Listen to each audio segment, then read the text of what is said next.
Hello, everybody, and welcome back to another Thunderstorm podcast. This time around, we're talking about Magic the Gathering, particularly us getting back into it. This last year, we've, as a group, have gotten back into the game, started playing Commander, and had a lot of very interesting experiences, especially in a world where so much is changing with the game and changing almost day by day, and not always for the better. But we're going to get into that. I'm Rin, and with me is Kaznarious. You better believe I'm the boy who's gonna buy you when it's about $5. And Sliv. Game on, get your game on. That is the wrong card game, but I guess we'll talk sort of It about is that. always the right card game, actually. It's never a wrong time to be chilling out with the crew in the schoolyard, my guy. So I know for me, Magic is a card game that's come to mean a whole lot to me. Like, I know I've played other card games. I have an appreciation for card games like Yu-Gi-Oh! I follow Yu-Gi-Oh! Content creators and stuff. But at the end of the day, like, I notice it always does come back around to Magic for me in some way or another when it comes to playing a trading card game or talking with friends about trading card games. It generally always ends up evolving back to talking about Magic, talking about like this monolith of a card game that it's been around for 30 years and it has had some crazy highs and lows, and it's just, I don't know.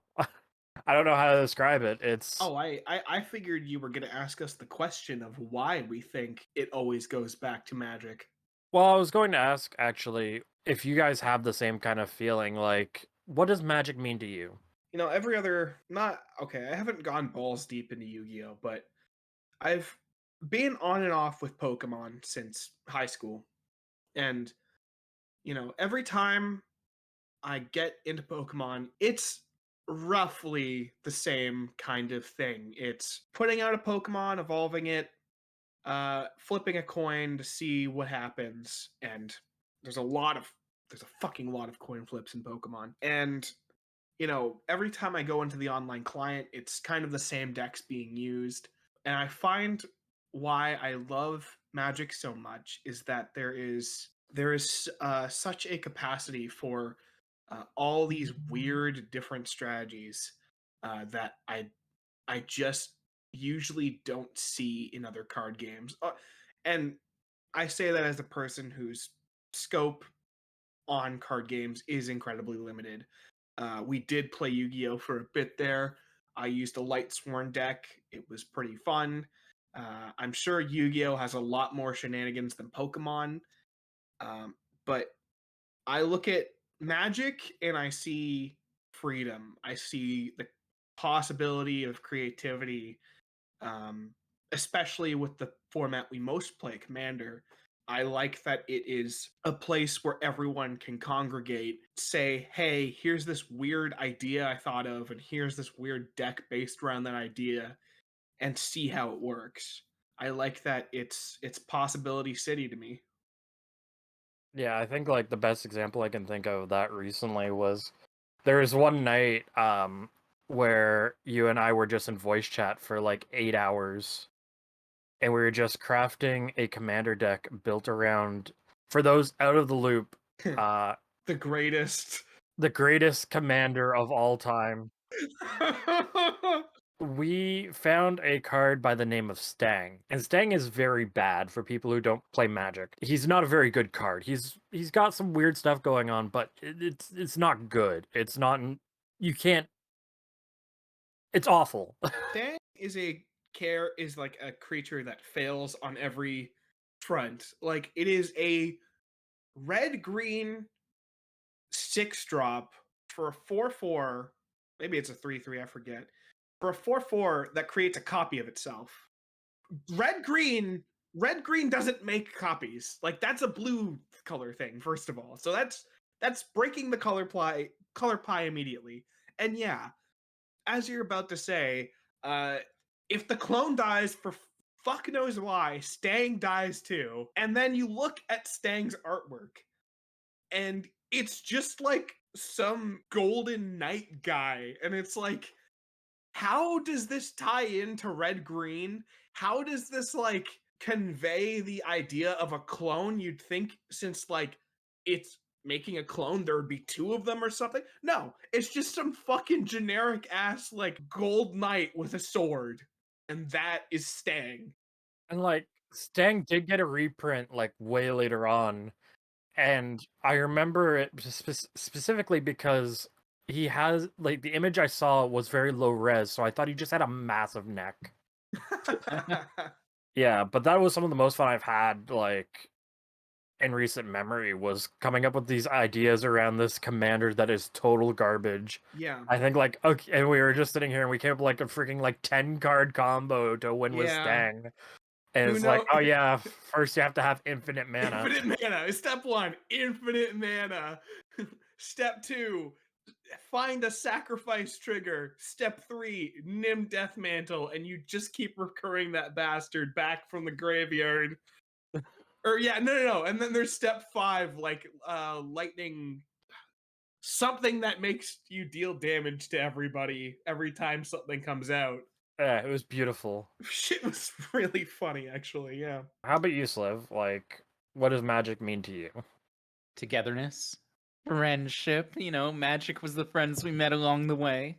The Gathering. It's magic gathering, is yeah. the gathering. It causes the gathering between the boys, and that's all you can really ask for is to have something to do with the boys, have something to do with your friends, right? It is nice that we have a thing we can go to and just be like, oh yeah, like let's just knock out a commander game. Yeah. Except when they take 2.5 hours to play one game, and then you just question existence. Yeah, just at the very least it goes by quickly, usually. Yeah. Usually. Occasionally it can turn into suffering, but we don't talk Yeah. about that. And then I play Burnished Heart and put out all of the land. Yeah. It's like your trademark play. Yeah, just If you were a land. planeswalker, you'd have one fucking ability. And it's Yeah. just play Burnished Heart and all your lands. No, my +1 is just I'm allowed to play more land each turn. Yeah. The reason I bring up asking like what magic means to you is I watched a really interesting video recently, and it spoke to me a lot. And it was from Tolarian Community College, Right.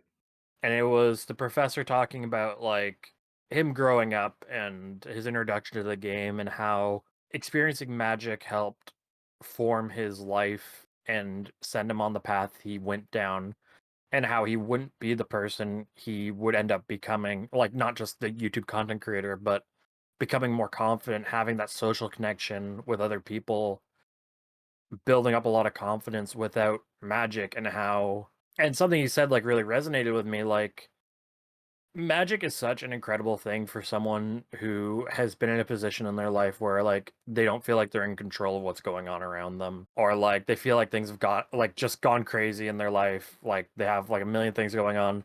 But when you sit down and you play magic, like you have a set of rules, you don't have unknowns in it. You know that you don't know what someone's going to play, but You know what your shit is. you know what you have, and you know what they can do in response to you. You know how you can interact with what they do. You have a level of control in magic that for some people that just isn't a thing you always have in your life. Like life can be crazy, it can be chaotic, it can be something like the rules can change at any time, but magic is a static thing, and it allows you to express yourself, and it allows you to in a lot of ways grow. And I very much agree with that. Like I think we talk about like getting back into magic. For me, one of the biggest things is like it's helped me like be better at communicating with people, in my opinion. I've really tried pushing myself to take part in things like FNMs and pre-releases because it forces me into situations where I have to interact with people I don't know, have to break out of that shell a little bit, have to communicate with people, and it doesn't always work out. Sometimes, you make a joke that doesn't land or whatever.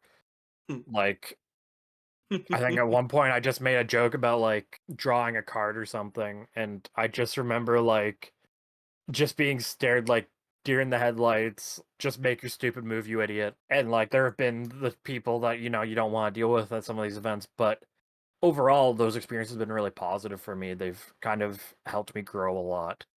And I think that's what Magic nowadays especially means to me, is that sense of community and that sense of that ability to grow and have this game be the sort of thing that ties it all together in a way. Say, like the community aspect for me isn't like doesn't resonate as much, mainly because I can say that Friday Night Magics have been positive and like pre-release has been positive, but I think that's mostly because I've been there with you guys. Like I I don't know how much I'd like it if I wasn't going with you guys. But then again, I haven't really given it that much of a shot.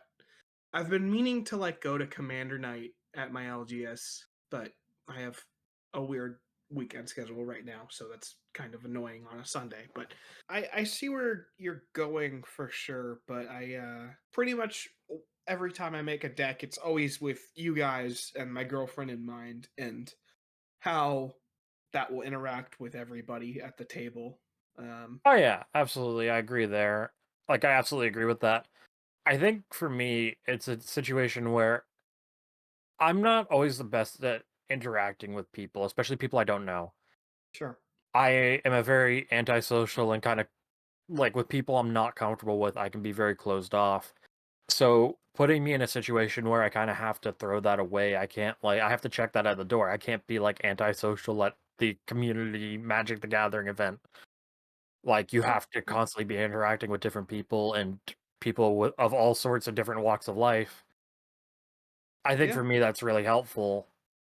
However, also there's the side that's like, yeah, also playing with friends is always going to be better for me, like feel better because, it's We have a really general sense of what all our decks are power it wise is it is really usually. cool when like someone reads someone else. Yeah. I Like an open book. guess I have to cross Stang off my list. That was going to be a whole thing. But I guess it was a whole thing. It's also funny because one of the things that like this podcast changed a lot in between when we like initially talked about doing it because we wanted to wait until after Brothers War came out, Yeah. and in between then and now so much has changed where sadly I was the only one that was able to make it to the Brothers War pre-release Yeah. because Kaz got the coof and Sliv got stuck in traffic for like a year. Oh yeah, gotta love getting stuck in traffic. And then a whole Oh bunch of yeah, other stuff God. happened. And then a whole bunch of other stuff happened that we'll definitely be getting into. So it's very interesting. I lost where the Uh, fucking point was going. the point was that the intent of this podcast has rapidly changed throughout the weeks, and Magic is in a weird spot right now. Yeah, it is Um, in an incredibly strange spot right now. However, I'm going to give a slight hot take on this before we like. I'm sure we're gonna get into shitting on dumb Magic stuff shortly. I think that because of the social aspect of it and a bunch of other factors, but especially the social aspect of it and how Magic is very different than other games in that regard, in my opinion, where especially in a format like Commander, we're going to be saying that a lot, you have that ability to express yourself in a very different way than a lot of other card games. I almost feel like even if we're going to be shitting on Wizards of the Coast a lot, I think Magic as a whole is bigger than what some company can do, and I think like Hasbro could shut down tomorrow. Like they could say like, you know what, we're shutting down Wizards of the Coast. We don't want to do Magic anymore. We're kind of upsetty that people are making fun of shitty business decisions, and it's going to be bye bye now. I think Magic would live on, and even like definitely. with bad decisions continuing to be made. Like, I like that Magic is a game that will survive that in the sense that we can make what we want of it. I don't have to go out and buy $10 million collector booster mega boxes and secret Yeah. layers and all that. I can still make my own experiences with this game, which is pretty rad to me. Yeah, no, shut down tomorrow. Like, sure, I'd have a hard time maybe finding some singles that I'd want in my decks, but like, because I would assume that the price of singles would probably skyrocket along with everything else. But even if I couldn't purchase anything else in this magical Christmas land, I still feel pretty good with my collection right now, and I still feel like I'd get years worth of fun out of uh, just tinkering around with it.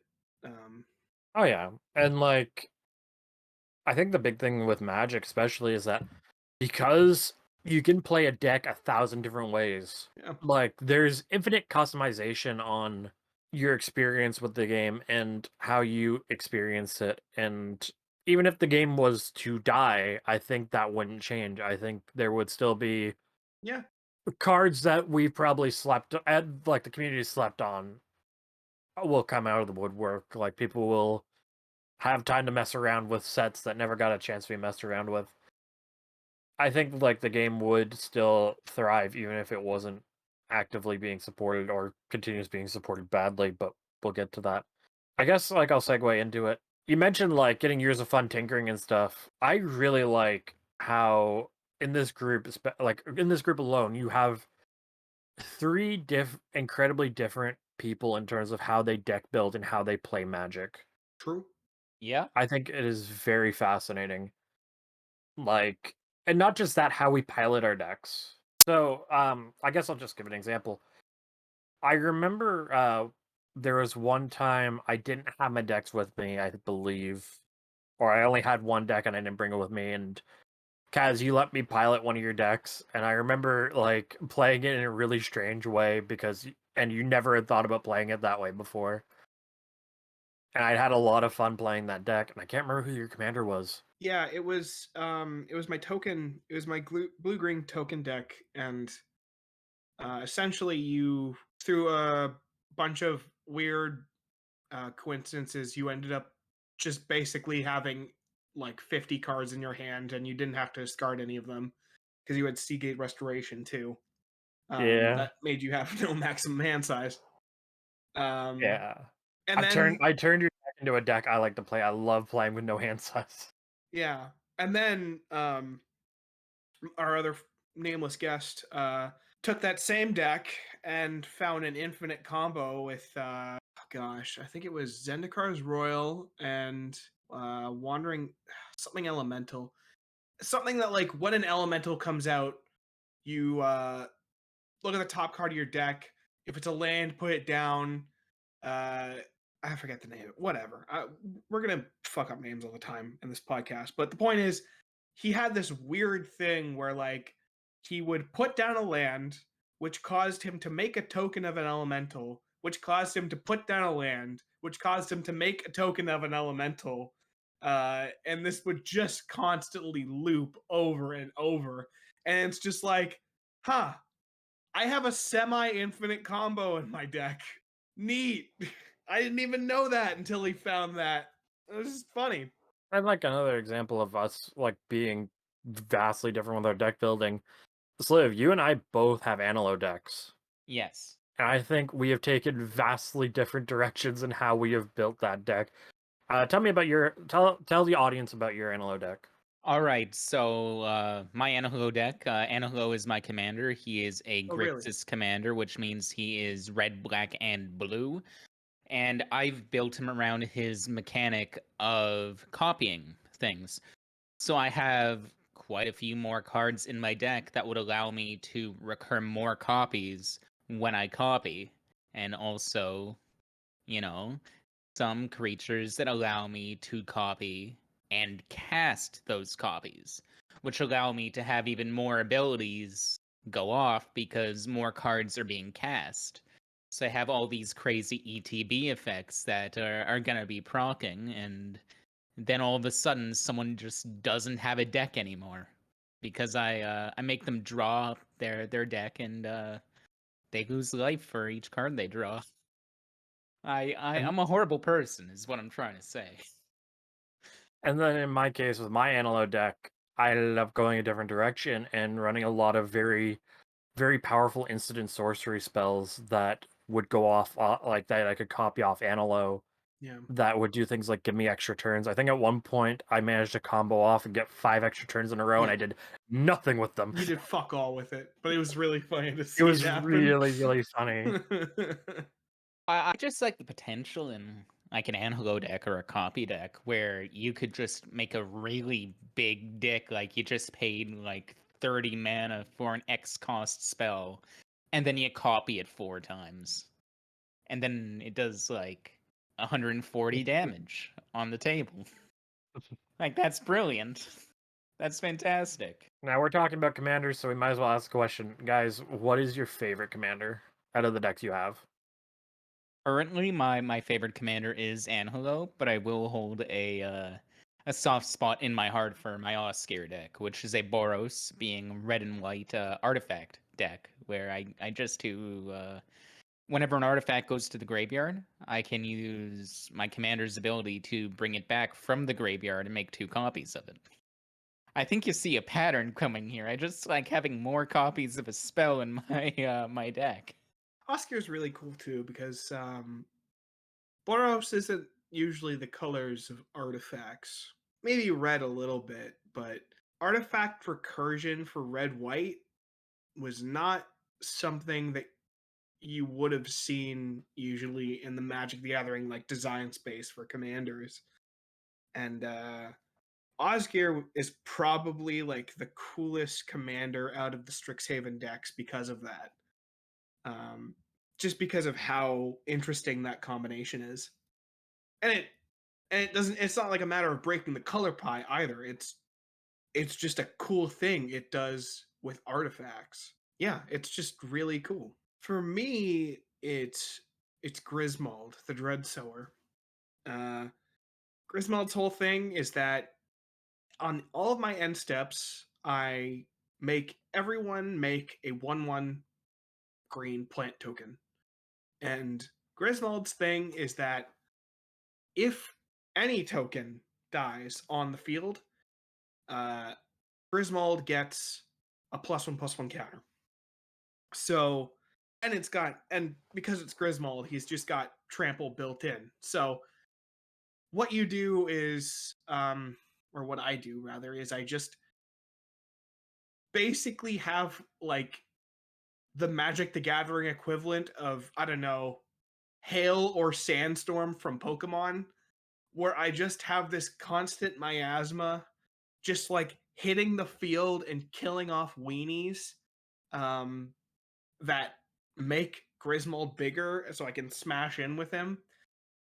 It's been a really cool deck to make because this strategy of like pinging off 1/1s has been part of why I love this commander format and all the jank with it is that you find cards that are so fucking irrelevant to any deck that it's like you find a card like Illness in the ranks. It's a 2 mana enchantment that says all creature tokens get -1/-1. And it's like, where the fuck do I use this? This is such a random effect. In Griswold, it is a cornerstone of the deck because it is guaranteed counters on all my end steps. You know, I loved making it because that was the day that Rin came over to my place and we both kind of made commander decks. And you know, I kind of looked at what I was making tokens, killing tokens, and I'm like, okay, it's hodgepodge of cards I've got from all my collection. I think this will kind of work, and it it did wonderfully. I thought there would be some kind of uh, learning curve or some jank to it.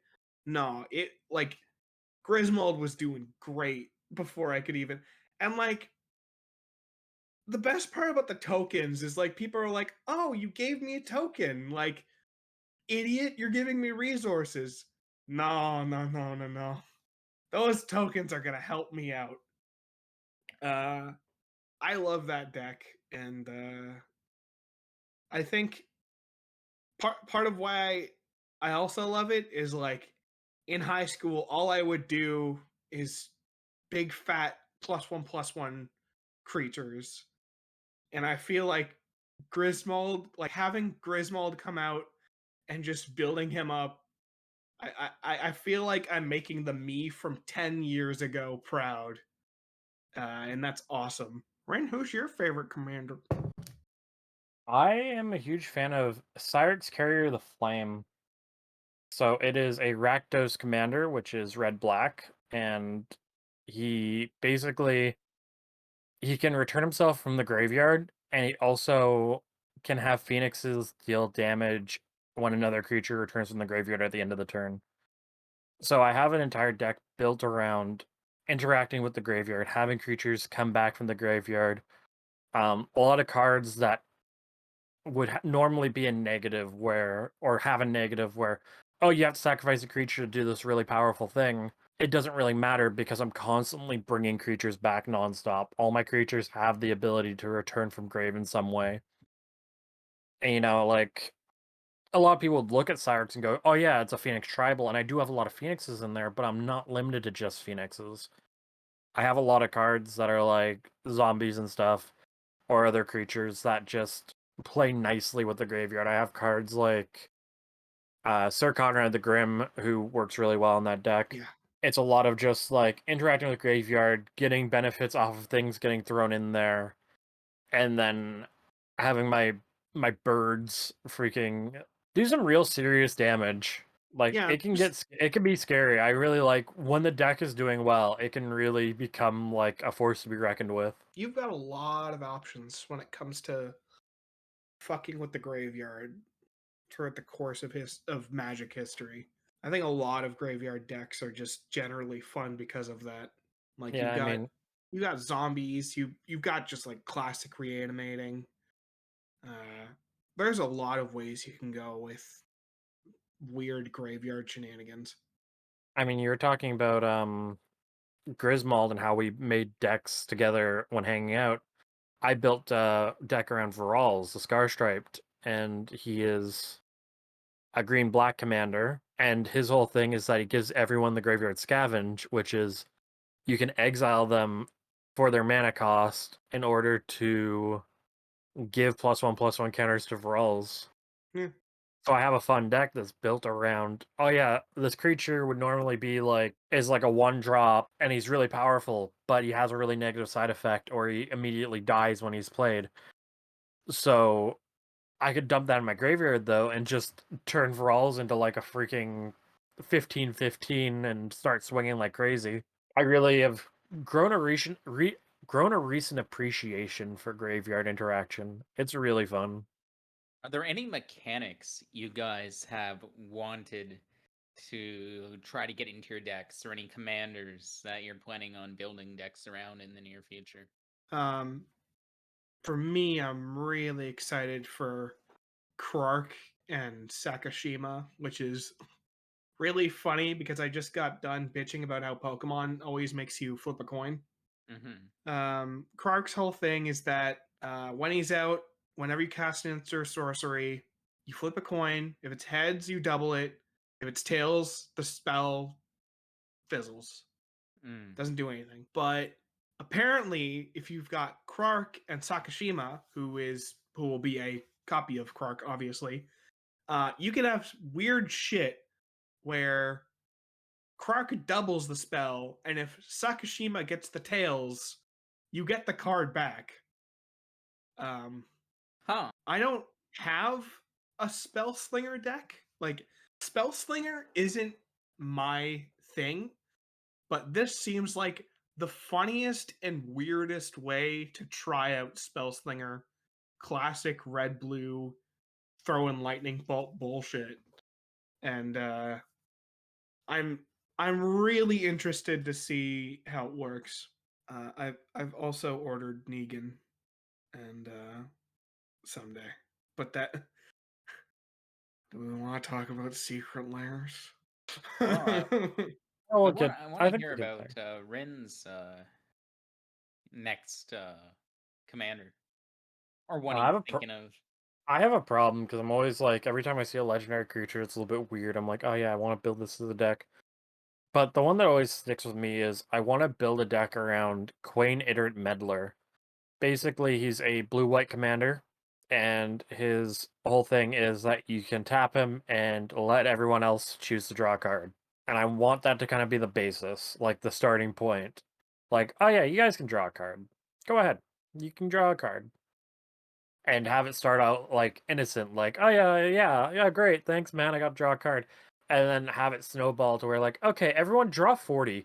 I want it to be like, oh yeah, you guys just draw your entire deck for me, and I get a whole bunch of benefits because I have a bunch of cards that let me benefit off you drawing. Like, I know there's some expensive cards I need to make that work, but when I get around to building that deck, I am going to be a very happy person because that just, for me, there is nothing better than causing chaos at the table, and that is a very good way to cause a lot of chaos.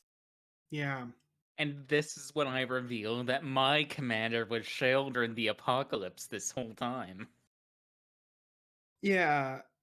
You know, you say that your favorite thing to do at the table is cause chaos. I think if I were to like pick a favorite Magic card, it would probably be something like Emrakul, the Promised End, where like this this piece of shit comes out and I take your next turn. I mean, you get your turn after that, but like just having that experience of like getting to be an asshole. Like, yeah, oh, I can't. I end your turn and I can't think of anything to do, so I'm just gonna tap all your lands. I'm gonna use your lightning bolt on your creature. I'm gonna, I don't know, exile your own graveyard. Part of how I get enjoyment out of Commander is those moments where I am the arch villain and somebody needs to stop me.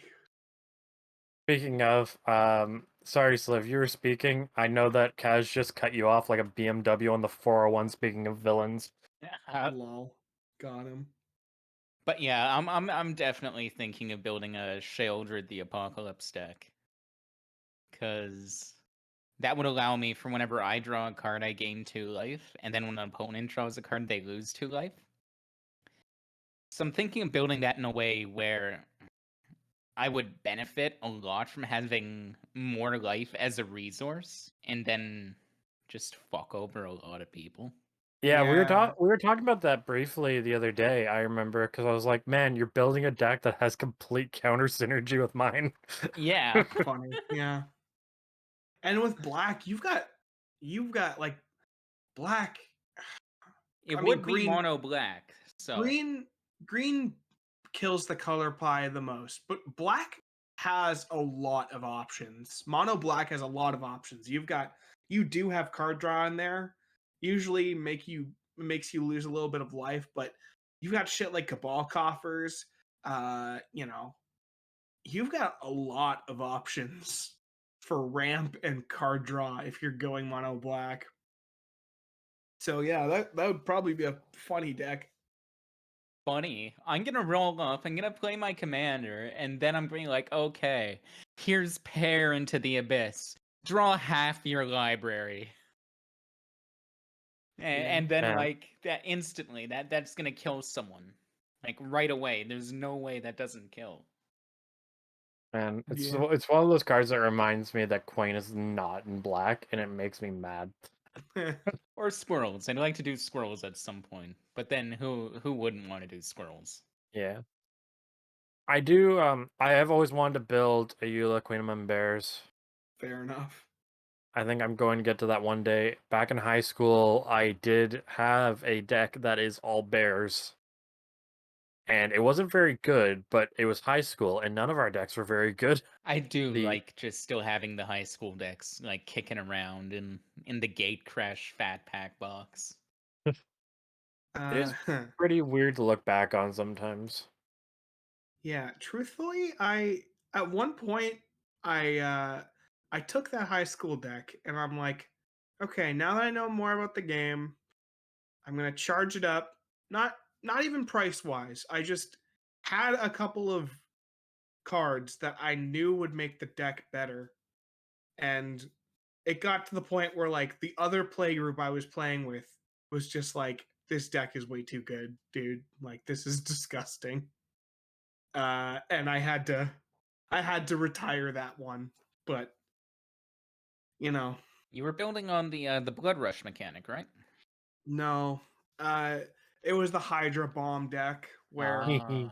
you just have primordial Hydra after primordial Hydra, and then you like do some stupid shit like Oh god, what's the card from Theros that gives things counters? Oh, fucking something growth.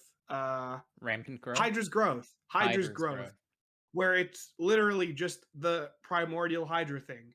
Give something a counter, your counters double at your fucking upkeep.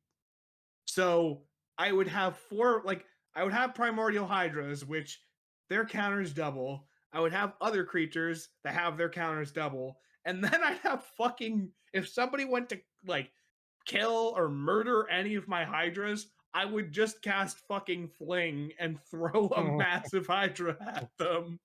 And they're like, okay, this is nasty. Like, this isn't fun. And I'm like, yeah, this is pretty bad. One of my favorite things in Magic is imagining the Yeah, actual implications of what you have done. I will say the flavor win of Hydra Bomb was really funny to think about. Yeah, I uh, know. I know. Sliv and I, we started in middle school, and we were playing with a friend of the channel's freaking revised cards and like really old set cards, and just playing with them on freaking like playing like it's Lore. playground Yu-Gi-Oh, like just no sleeve, freaking just whatever cards, and right on the like the concourse floor, dude. Yeah. just I wouldn't obliterating that complain. value. Yeah, because we were playing with revised straight through till Cold Snap Time Spiral. Yeah, he had some very old cards, and then But then again, it was '07, so yeah, it so it was being a little bit less old back '07, then. yeah. Like, And then y- so we started playing back then. We definitely found some things we liked back then. I still my favorite card from when I started playing Magic is Jolkal Mortar, which is a garbage card, but I love it. it did give me my love for slivers. And then I can't remember how we got back into it in high school because I know we fell off for a while. Yeah, we did fall off for a while. So like we stopped in like mid And like, '09, and then yeah, we got back again like late 2011. yeah, So like we came back in at the tail end of Avacyn Restored and like a week before RTR launched, Return to Ravnica. yeah, because there was still, I think Innistrad had come out, Yeah, and then so like RTR just was about to come out or had just come out. yes. It's like we just got in right there at the end of Innistrad block, like OG Innistrad block, and then went into RTR. And man, what a set to like really sink your teeth into because we hadn't really bought cards before that. And No, we like didn't. RTR was like where we found an LGS. Like going to Hobby Kingdom, Rest its Soul, that place was amazing Yeah. and really fostered a love for the game back then. Like just even like the people at the store would play with us, and it was horrifying. But like getting to go there after school and like if we had the cash to buy a pack or whatever, buying a pack or trading cards to be able to buy packs. Or God, finding your money on the ground and using it to buy packs. that is a whole other thing. Finding Rin's money on the ground because Yeah. he was an idiot and dropped $300 and using it to buy packs. Anyway, Yeah, I was gonna say, like, back in the time when like buying a draft booster box actually felt like kind of a big deal, you know? oh yeah, like I Now remember, like you feel like you're getting a solid like value wise and like rare wise. Now it's like there's draft, set, and collector, and it's like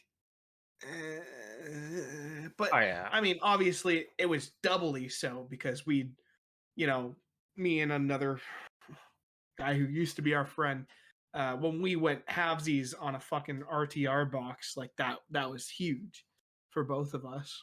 oh yeah, especially considering like we didn't always have the money for that kind Of of stuff. course, So when yeah. we were able to splurge on that, or Yeah. when we were able to get a fat pack or something, Yeah, that yeah. was a big deal, and it was always like a lot of fun. Like you kind of got to live vicariously over like whoever was opening packs.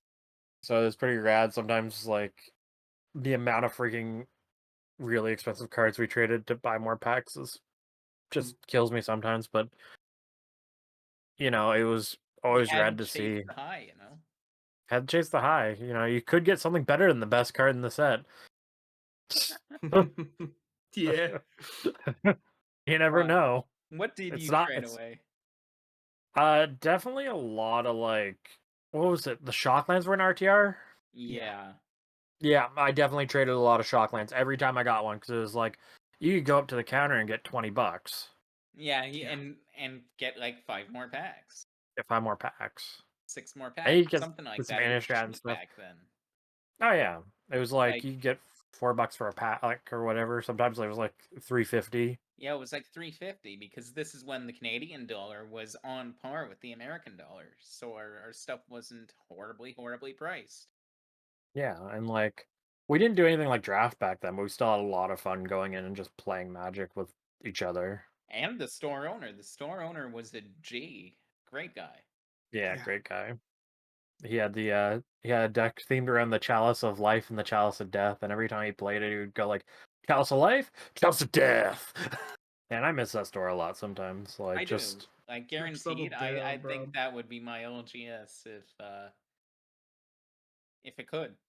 Like I yeah, know if they it were was more of a storing. Warhammer place, but still. They had like old office chairs and like boardrooms you can go and play in, and it was just rad. Yeah. And like definitely wouldn't have the appreciation I have for the game today if it weren't for that. Like even though I fell off later on, we're probably getting there very soon. Yeah. Like that was definitely the place to be. I think shutting down was a big part of why we fell off, honestly. Like we finished Oh, high school, definitely. we Yeah. weren't hanging out as much. Like I was dealing with my own stuff back then. All Like 4 of you guys were in like college uni, and I was like, I moved away and got a yeah, job. you moved away, you were working, I was going through some stuff. Um Kaz, you were figuring out your shit. Like I I think feel like like I'm in a perpetual state of figuring out my shit, well but yeah, we haven't it gotten is much what it better fucking is, brother. we haven't gotten out of figuring out our shit, but I think we were particularly like we were all kind of doing our own thing at the time, and I think you stayed in it a bit longer than the rest of us, Kaz. Yeah. Um I guess I have a weird propensity for um making girls my girlfriend and then making them learn magic. I wonder if that's the more I think about that, that's kind of weird, but whatever. Yeah, I mean, I don't know. It's not weird No, it's not weird. getting Yeah. people to like the shit you like. I Yeah, mean, exactly. it's magic's fucking rad, so of course I would. But I my favorite moment teaching her magic was when she had like a deck that could like consistently blow mine the fuck out. And it's like, yes, we've gotten it to the point where like yours does basically what mine does, but better. And we had like this moment where I'm like playing the Hydra deck, and she's like, okay, you're gonna let that 1/1 through. This isn't your Blood Rush deck, right? And I'm like, no, this is the Hydra deck. She's like, okay, so this isn't the Blood Rush deck, and I'm like, yeah, no. And she lets it through, and I'm like, okay, I Blood Rush for 12, and I won. You I dickhead. had one Blood Rush card in that fucking deck.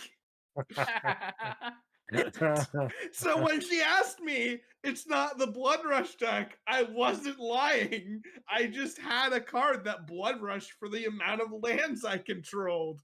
Thank you, Rebel Hulk. Um she didn't want to talk to me for a week. Okay.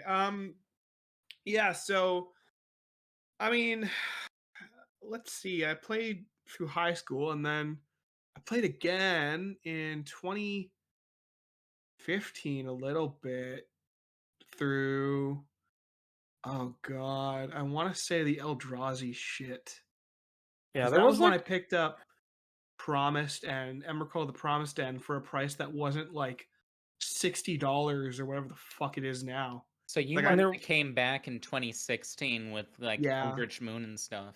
Yeah, no, it was Eldritch Moon, because I like looked at like I was just looking at random cards, and it's like Emrakul 1313, and it's $13, and it looked like the funniest card I'd ever seen in my entire life, and I'm like, yeah, I'm buying this. Huh? And, and I'm like, I'm really glad I did because it's been fucking hilarious every time it drops on Commander Night. Um, now it's like $60 or whatever, which Oh sucks. But fuck, I know, right? And yeah, like I I definitely hope it get a. remember I hope it gets a reprint. It really should. It needs I it. def I definitely remember a hot minute there where you were saying like where you would buy the pre-con like starter decks or like the dual decks and you'd be like, "Oh yeah, let's play these." Yeah, Because like it put us all on the same level. We didn't have to go and buy a whole bunch of freaking magic stuff to catch up because we were all yeah. behind. Well, I just like I did that for Pokemon too, Yeah. a bunch, just because I don't know. It was relatively cheap and it was relatively fun. And if we really really liked it, then it's something to build off of. Yeah. Well, I A definitely lot. regret some of my Pokemon purchases. Oh, that's fair. Yeah, like I left the card game in 2014 again. I got like 1 or 2 packs of OG Theros, and then I was out of the game for a while. I went a couple years, and then I picked up in like 2017, like a pack or two of Kaladesh, Aether Revolt, Amonkhet, and Call it by its real name. Amon Kitty Cat, of course. There you go. And then we got into Pokemon at arguably the worst time to get into Pokemon. Because it was the best time in the past few years for Magic. We had Amonkhet, Hour of Devastation, the Ixalan micro block, leading up into like OG Dominaria, Guilds of Ravnica, War of the Spark. I missed all that because it's like, oh, I'm gonna chase the shiny Charizard in Oh Pokemon no. XY Evolutions. Oh no. And horrible, horrible decision. I wish I had just bought Magic. Hey, like Uh, the thing is that we still had some fun. Like I remember there were a couple times where we went to Walmart, would buy like whatever had like XY evolutions in it. Because sometimes you'd get like the little like tins that had it in it or whatever. Yeah. And we'd pull on them. Like that was pretty fun. Like there was still Yeah. fun to be had with Pokemon, but it's more of a collectible, and like especially for me, it's more of a collectible thing than. I feel like it's more of a collectible because it is generally just the shittier game, Well, it's and more so like that might be like a Hot pitchfork take. take. Yeah, but it just is. Like I don't know. more so It's just like fun, a but Pokemon. A Pokemon is like something that's inherently collectible. Like you want to well, catch them yeah. all. Well, Like yeah, of course, yeah. Yeah. so, like that's generally how I see Pokemon more so, and like that's how I saw it as a kid too. I never played Pokemon TCG growing up. I did do War of the Spark. Well, me and my girlfriend did buy a box of War of the Spark. It was a pretty solid box. Can't speak for all the other things leading up to it though. Yeah.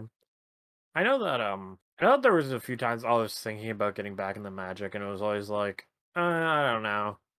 I'll try and get everyone to play Yu-Gi-Oh instead, Yeah. and that went swimmingly. Yeah. I think like Sliv and I played Yu-Gi-Oh for a hot minute. We got the unnamed guest to play a couple times with us, and he had a hero deck. And I do still like have an appreciation for that game a lot. Like we talk about other alternatives, like you mentioned Pokemon. Like I have an appreciation for Yu-Gi-Oh. It is no Magic for me. Like Yeah. I don't know. There's nothing quite like it. Now I've brought us up to just post Watts, Yeah. which is where I believe Kaz got back in. Kaz, you started getting back in with Throne of Eldraine, right? Like big time back in? I would definitely say so. Yeah, that's why I started getting. Oh God, I didn't even fucking know what a collector booster was, but I got my girlfriend that for Eldraine. That Oh, was a the legendary boosters or whatever the fuck they were called for like the yeah, one set. yeah. I don't I don't know if it was really worth it. Probably wasn't.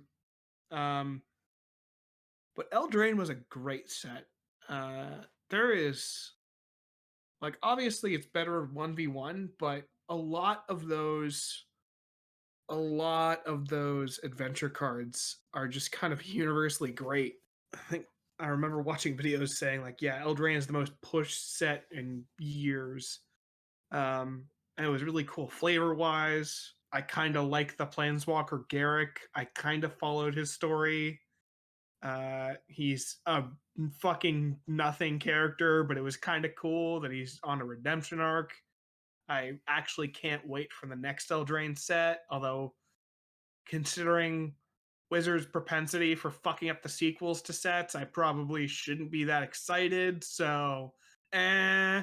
Um, yeah, I'd say I got back in it with Eldraine, and Strixhaven was probably when I started like caring about Commander, I'd say. Yeah, because I remember like you were like trying to get us to play Commander. I remember, and I Yeah. remember like back in high school we knew what EDH was, and like I had made a really bad deck, I like mean, an awful. 100 cards on its own on service level is kind of intimidating.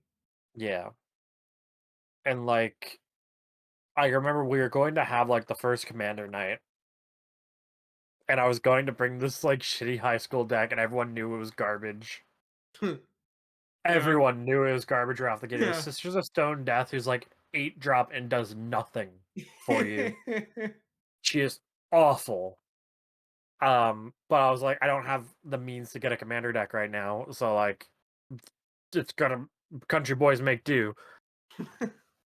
And I remember like you and Sliv were both like, yeah, we're getting you a commander deck, and I'm like, don't do it. And We did it. and Yeah. like you guys were both like, yeah, fine. And then I showed up, and you just gave me a like my first commander deck, which was Galea. Sadly, I don't play her as much as I should. I really do like the deck. It's just I haven't played her very much, and I want to, but I just haven't.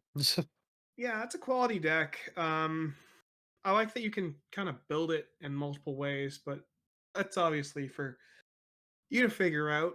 Yeah. It's Magic's got a weird thing. And I feel like I've been the only one to notice this or talk about it at the very least. Where if a set is kind of mediocre, usually that means the commander decks are like gas, and it is.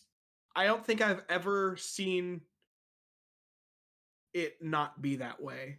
And alternatively, if a set is pretty good, then that usually means the commander decks are ass. Uh, Kamigawa is what I think of for that. You don't like the crew mechanic? Ah, yes, the crew mechanic. Those decks that literally, like, with all the cards considered, did not add up to their Price fucking submission. value off the shelf. It was embarrassing. I'm not shocked that they threw that shit in with 30th anniversary, but that's a little bit ahead of ourselves. Strixhaven, even though I started buying an Eldraine, but like when I was balls deep as I am now into Magic was 2021. Um, Yeah. Kaldheim got me really excited because in 2020 I took your suggestion, Sliv, and I read uh, Norse Mythology by Neil Gaiman. Yep. And Kaldheim, I'm like, okay, it's a whole new Magic set all about Norse mythology. This is awesome. And you know, I bought quite a bit of product. I didn't buy collector boosters, but I think no, I pre-ordered a draft box, and later in the year I bought a set box. Uh, and that is quite a bit, but I don't regret that because I really loved that set, and I got some pretty solid cards. Tibble, the Tibble Planeswalker from that set is hilarious. Uh, Coma, the big fat snack, is definitely one of my favorite cards and is like almost always my go-to win con whenever I'm playing Adrix and Nev. To the point where I'm just thinking of making a Coma deck at this point. Like at one point, Sliv just started calling Adrix and Nev the Coma deck when it's not just Coma, it's just making tokens. It's just so happens that Coma is incredible in a deck where the commander just doubles your tokens. That set was sick, and I also really loved it because obviously I love +1/+1 counters, and it had the foreign collects that doubled +1/+1 counters. So I'm like, wow, this is like the perfect set for me. I love the flavor, and I just went ham. I'm just gonna talk about the 2021 sets. Anyone can stop me if Oh, well, if you wanna. I can stop you right now before we get Sure, in there. sure. Because right before Kaldheim came out, I went balls deep. And I mean, like, the balls are inside Mhm. on Commander Legends. Yeah. 2 Well, that was draft a boxes just wow. for myself of that. Like, Yes. yeah. Yeah. Like, Okay. you pulled that Jeweled Lotus, and I'm like, you know what? This is a good set. It is a great like God. Commander Legends is an amazing set. Like Fantastic. I pulled my scroll rack out of there, and it's just been sitting ready to go into Oscar since, and I haven't put it in there. yeah. I Oh mean, man, oh man. I went balls deep into Commander Legends too. Battle for Baldur's Gate. battle for Ah, who can bust your balls fast enough. No, Oh. Commander Legends is great, not just because of the fact that it has like actual gas in like a normal draft pack. When I talk about like Magic when it was actually like great when you just bought a draft box, I feel like I'm talking about right before 2021 because ever since it's like, oh fuck, if I'm gonna just buy a draft box to pull, I should probably get set boosters and I mean, yeah. maybe consider collectors, but I never do because they're way too much. no, fuck collector boosters. But But collector yeah, boosters. set boosters, I've kind of spun your way on that. I'm like, I was definitely on the fuck set boosters train for the longest time. But also still fuck set boosters. Have one kind of booster each shit. You're splitting everything up too much. Yeah. Yeah. Like drafts great for drafts. Sets are good for just pulling and adding to your Pulling the collection, rares. right? And this sometimes is what you need. But what I kept trying to say about Commander Legends is that in like and now it feels like if any set has like a draft other than like double masters, like the highest value card you're gonna get is like $40. Yeah. Uh with yeah, even with Dami Mommy, like fucking Shield of the Apocalypse is about $40. With Commander Legends, it's like, oh, it has Jeweled Lotus, which is $100. And then below that, it's got like Mana Drain that's like 70. And then below that, it's got Demonic Tutor that's like 60. I'm sure those prices have gone down since like printed Commander Legends up the fucking wazoo. But that was a great set for that, and it was a great set for fucking weird commanders. There is a card in that set. I'm sure you immediately think of Obeka, No, but I'm thinking of Hans Eriksson, boy. oh my god, Hans Eriksson. Why the Hans fuck? Eriksson. Why the fuck aren't I thinking of Hans Eriksson? I fucking love that card. We'll get there. It has almost the same place in my heart as Stang, like fucking Hans Eriksson. No, I'm thinking of like there's this weird like Grixis lizard, and its whole thing is that it brings back mana burn. Its Oh whole no. thing is like if anyone has unspent mana by the end of their turn, they take it as damage. And that is such a weird and specific design space that I fucking love it. I Wait. fucking love that there is a weirdo out there trying to give everyone as much mana before their turn ends in an attempt to kill everyone with it. You That is just so cool. you just force people to float mana? Yes, that is actually an ability on the card. I'm pretty sure it's like give everyone 3 mana of like whatever his color is. And then if they just have that, fuck you, you take 3 damage. That's Hope you have an instant or disgusting. sorcery to play. No, it's hilarious. Well, I mean, That's don't hilarious. I I love can't that. think of how it could be abused. I'm sure somebody is, but it's so weird and specific that I love it. Anyway, fuck all that. Hans Eriksson is in this set. And Hans Eriksson, his whole thing is like, if you attack with him, you look at the top card of your library, and if it comes out, it fights him and also attacks. So I guess the strategy is to just make Hans Eriksson invincible and just stack your deck full of like ridiculous shit. Yeah. It seems hilarious to me. I would love to have a turn where Hans Eriksson runs at you and then, oh, awkward. Emrakul the Promised Tent was chasing him. Whoops. I like how like Ericsson started off as a joke card, where it's like Yeah. "Ach Hans run." Yeah, Hans. Well, it was before that. I think it started at the Lurgoyf specifically. Or oh no.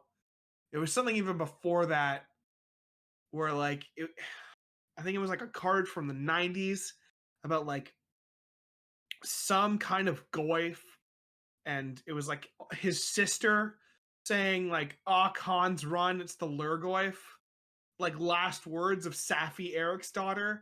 And then they like printed Safi Eriksdottir, and then they printed like the joke card Hans run and like some unset where you like bring out cards. And then it's just like you get this beautiful, weird design space with this dude just like smelling a flower while you see his sister in the background freaking the fuck out at whatever is coming at them. Like flavor wise, it is awesome. Dude, And there's so many cards in Commander Legends that I'd love to build a deck around. yeah, Like, I Well, legit want to build a Master Oogway deck. Kraken Master Secret Oogway is gonna be Yeah. so bad good. What is that? So, Master Oogway from Kung Fu Panda. Archelios Cool. Lagoon Mystic is 1 black, green blue for a turtle shaman, a 2/4. His ability is as long as it's tapped, other permanents ETB Entering tapped. Oh, If it's man. untapped, all other permanents enter in untapped. Fucking stupid. I So love that. just figure Oh out my a way God. to tap your commander at the end of every one of your turns, and then your opponents are just completely fucked for attackers. Dude, not just that. Or mana. It would probably bypass this creature enters the battlefield tapped. Yeah. Yeah, Yeah. Or this Yep. artifact. Yep. definitely. That sounds There's a lot of awesome. ways to go there. That's really cool. Because you have it already untapped, right? And then you play like a Triome that doesn't have to be tapped when it comes in now. Oh yeah. Yeah, it's quality. That's pretty great. Yeah. Beautiful set. Commander Legends is fucking rad. I loved Strixhaven. I bought quite a bit of Strixhaven. I I got 2 demonic tutors. Those fucking masterpieces are rad. I know collectors hated masterpieces because they just threw them in normal ass draft packs. I love that they're still doing that with Brothers of War. Oh yeah, I love that too. The Like, thing is, like anything that makes hard to access cards more accessible, I am Yeah. all down for. yeah, Because I personally hate when like a situation where you just feel like you're falling behind because you can't afford the game pieces to play your deck right. yeah, Like, and you end up feeling like you're in an arms race with everyone else to spend the most on cardboard to yeah, get the stupid shit you want. yeah. I'm in a situation where I've like I pre-ordered a box of Brothers War, and I decided to cancel that pre-order, and we'll get there. But Strixhaven was rad. Strixhaven was where I bought my Adrix and Nev deck, and that's where I fell in love with Commander and making tokens and all that stupid shit. And then after that, there was. I mean, do you want to talk about Strixhaven at all? I bought too much Strixhaven for a set It's that rad. was like it was a decent set, but the Solid set. set itself in a limited draft format, Yeah, because of how much we bought it, I thought we would have played it in like a limited draft format. I was very lukewarm on. I loved the sure. Mystic Archive cards. Like that's the whole reason I bought the packs. Like no matter Yeah. how bad an idea that was. Mystic Archive, and I would say quite a bit of gas for Commander. Oh yeah. Which we play Commander, so And then right after Strixhaven, we got that big dick double team of Modern Horizons 2 and TSR. God. Yeah. 2 premium sets, pretty much back to back. Man, I wish I was back in the game around when TSR dropped. It was so hard to find. Like, I was lucky my Walmart had it, and like everyone was sleeping on cards because of the polls at the time. Dude, you should have told me you were having trouble finding it. It was at my Walmart all the time for a Oh no, while. that's the Like only also, place I was able to find it was one yeah, Walmart by me. And they had it in like the triple draft pack boxes. yeah. But like my LGS just overpriced it, so I couldn't get it there. I'm just like Walmart, gonna get it there. And everything in the card aisle, apart from like TSR and like Kaldheim, was barren because of what the polls did to Pokemon in like 2020, 2021. Oh yeah, Yeah. there was a lot of that going on where people were like, "I spent $200,000 on Pokemon. Look at the crazy pulls I got," and Ugh. it like destroyed being able to play the game for a while. Arguably, it still has. Like I was at a Toys R Us today, and the fucking cards are behind the counter as if you were buying cigarettes or drugs. Some Fucking stores weird. have to because it's an issue where people will run in, they'll just open packs and run out. And like people can be rabid animals when like a pack when like something comes out that's worth a lot of money, that has like a lot of value to it. Because people are just some people can be disgusting, but Yeah. that's a conversation for a different time and place. TSR was fun because I finally got to buy a Goif at a reasonable price. I always kind of wanted one since high school because I looked at it. I'm like, oh, $200 card. Okay, Yeah. cool. What's Goif TS? isn't Goif isn't as good now. Obviously, that's why the price has gone down. But I don't know. It's like one of those things where it's like, I, I'll find a place for it at some point. Kind He of is still fun to have. I don't know. he's also a piece of history. Yeah. Like Yeah. the Oh yeah. like I watched a video and I'm sorry, the name's escaping me now, but it was Oh, I talking would about bet that it is Ristic Studies. yes, yes it is. And it was a fantastic video on Yeah. like how this card that people were sleeping on came to define it's like every Yeah. format it went to. For like 7 years. It was ridiculous. And it was just I believe at a point just powerful everywhere. Because Yeah. like it's easy to get Goy to his full potential. Time Spiral was annoying because can fucking buy it anywhere. Um Now, correct me if I'm wrong. TSR was where they started reintroducing the old border cards. uh maybe. Because it Maybe there seems might like have been I can't think of a set before then. there was a secret lair, and I'm not sure if it was more recent, where it was like a bunch of planeswalkers, but they're Oh, that was printed as after. okay. That was after. But yeah, that was a weird secret lair also. I fucking hated those cards. I fucking hated I thought reading those cards. I thought it was amazing. Uh I got relentless rats. I love rats. yeah. Rats. Rats. So TSR was annoying. Modern Horizons 2, I said was pretty rad actually. It did. It gave I us Ragavan. love yeah. I got that. A lot of people that like play modern weren't happy with it because it introduced a lot of gas for modern that like just instantly became staples like Ragavan. So it's like, okay, if I like want to keep up with the format, like I need to buy a shit ton of Modern Horizons 2. Or Mhm. buy Um freaking and Ragavan for like $80 a pop. yeah, and like I can see that argument. But from my perspective, I loved fetch lands, loved getting the enemy fetch lands. So as a commander player who's making decks, uh, it was really cool to be like, huh, okay, I now have a 4-color deck. Oh, I now have fetch lands that actually make this work somehow, like really well. Um, they're amazing color fixing, and I like that they reprinted them to the point where they were an actually not ridiculous price. It's pretty rad. And It's yeah, then you very good got for the like game. yeah reprints. Then you got like shit like fucking what's the squirrel one? What's his name? Chatterfang. Chatterfang. Chatterfang is great. Chatterfang's great in my Griswold deck because he makes more tokens off of my tokens.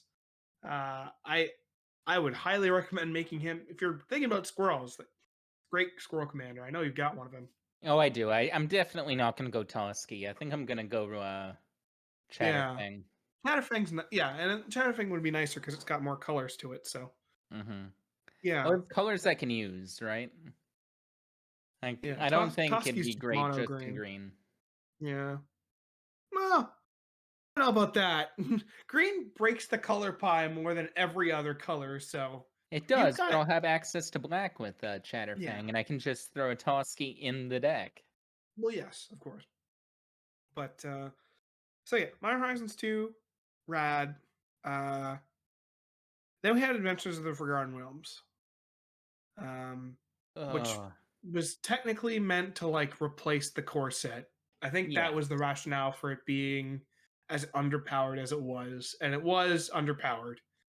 Um But that was like why have a set that's built to replace core when you're not even going on a block format anymore or building around the idea right. of having a core set? It's so fucking weird. Like, they stopped core sets for, what was it, 4 years? They didn't have core 16, 17, or 18.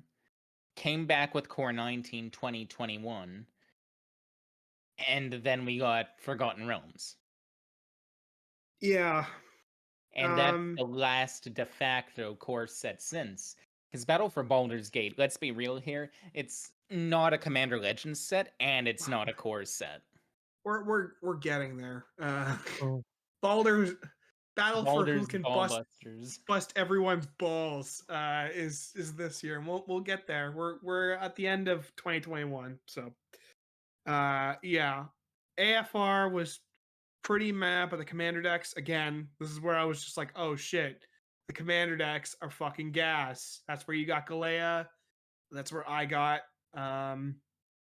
oh fucking Prosper Tomebound, which is a great deck. It's one of the top commanders. That's why I'm a little bit scared it might get banned because so many people are using it. And treasures are so powerful right now. It's fucking weird. AFR was meh. Then you got Crimson Vow. And Midnight Hunt. The return to The return Innistrad, to sort of Innistrad. almost a block again. Yeah. You It's know like what? I'm gonna say this. mm, I get that Crimson Vow and Midnight Hunt aren't like great sets. I like the flavor. I like the idea behind them, and I like the sure. flavor of the vampires and the werewolves. Yeah. Like I do like, and I think Innistrad's fucking rad. Innistrad's a really cool plane, and they were No, doing definitely. some interesting stuff with like the Totally. marriage of Olivia Balderin. So I'm really hoping it goes on sale really cheap soon, so that way I can mess Draft around with it some. Fingers crossed for Black Friday. But yeah, I mean, and they got the right art. Like my girlfriend pulled like a alternate art Soren that was made by the dude that does the artwork for the Castlevania games for Alucard. Oh, And it's like Nice. that, yes. Good job, Magic. That is the guy you get to do this character, obviously. It's so obvious. I'm glad they did it. It looks fucking amazing. So yeah, flavor wise, solid. I Crimson, sorry, Midnight Hunt ended up having Meat Hook Massacre, which was like now it's like that card is so much, and I could think of like 7 different decks I wanted in. God, it broke standard. Luckily, it's legal in Commander. Yeah, I don't know. I might just like skip out on buying whatever cheap box of Midnight Hunt comes out, and I might just buy Meat Hook Massacre because it's like, damn, it's a really good card. But I don't know. And then they fucked up everything. And gave us the amazing set that's Kamigo and Neon Dynasty. No. You missed one, my friend. You missed one. I missed one. Uh-oh. You missed double feature. How could you miss double feature. Nobody wants to remember that shit came out this year. Neither Oh does my Mythic Spoiler because it's not even listed. Mythic spoiler. What the Hmm. fuck is that? The website we used for spoilers in high school. Oh. Okay. So I have like all the Okay, sets yeah, pulled yeah. up right in No, I front of know my what it is. face here. Yeah. What a garbage set. What the fuck? It's We're like, just gonna we're Now, just gonna freaking put a black and white filter over all the art for the cards yeah, and now release can't it be like that. fucked. double Oh, feature would have been good in theory if they had their own art for the cards instead of just grayscaling the cards. no, not even that. The whole point of double feature is that it's supposed to be this really cool draft environment where like you can get like the best of like both sets. And it's like Crimson Vow has blood tokens. It's all about vampires with blood tokens. Midnight Hunt doesn't have blood tokens, but it has vampires. So there's a conflict there. You have to like more go into vampires from Midnight Hunt than Crimson Vow. It wasn't curated at all, and it was fucking stupid, and it cost more than both. Now, hear me out. Bad. They had this planned to go back to Innistrad when blocks were still a thing. And then blocks weren't a thing. And then they said, fuck. We need to figure out a way for it to make sense. We're just gonna sell our players this overpriced garbo that actually has it be played as a block draft. Yeah, nothing you're saying to me sounds like a good No, justification for it's that. not. It's Um, horribly bad. So, yeah, it was garbage. I think Kamigawa was a thing. Yeah, Yeah, Kamigawa just was like- good. the redemption arc, Yeah. the immediate redemption arc. The one Yeah. set Yeah. redemption arc. Yeah. Yeah, I mean that was the big dick set of 2022 right up until Brothers War, really. Like, well, and Double Masters, I guess, but like whatever.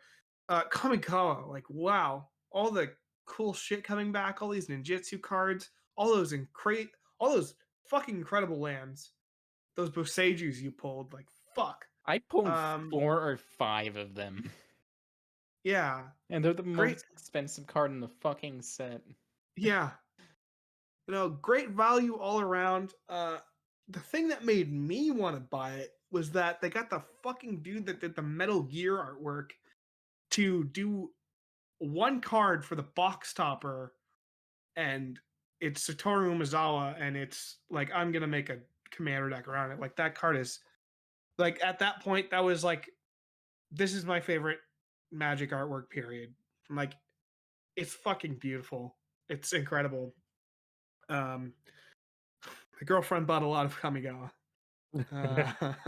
I just have it like in my notes. Kaz's GF bought so much Kamigawa. Oh my fucking god. Let's see. Okay, I think she bought 2 set boxes. And I think she also got 2 collector boxes. I thought it was more collector boxes than that. It No, was she bare didn't get. minimum 2.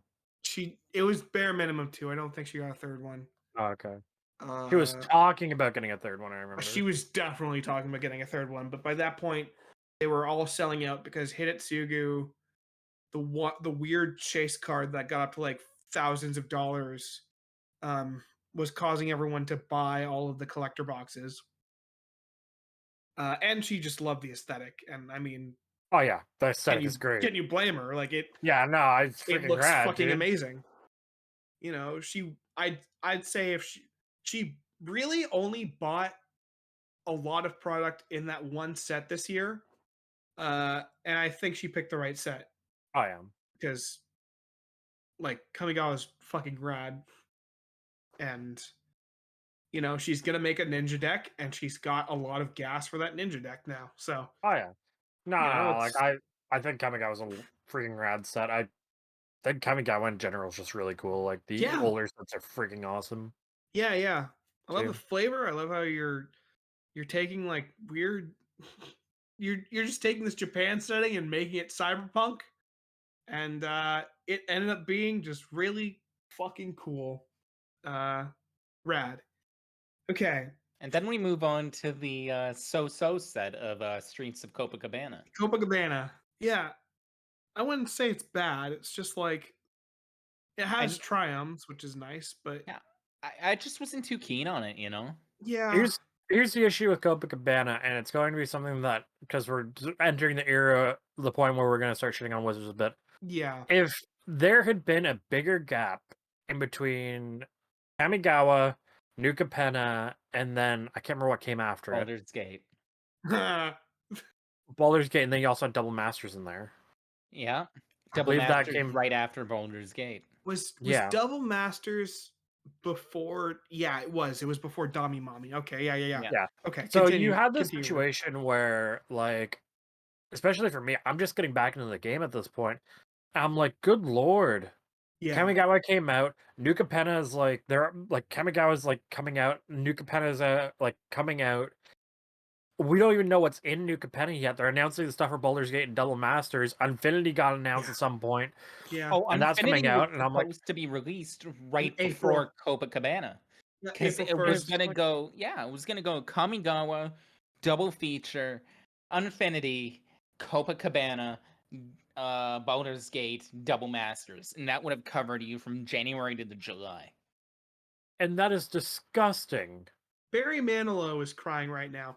I think if I were to say, okay, there's a fuck ton of problems, but my biggest problem with Magic is that we are always in fucking preview season. We are always in spoiler season.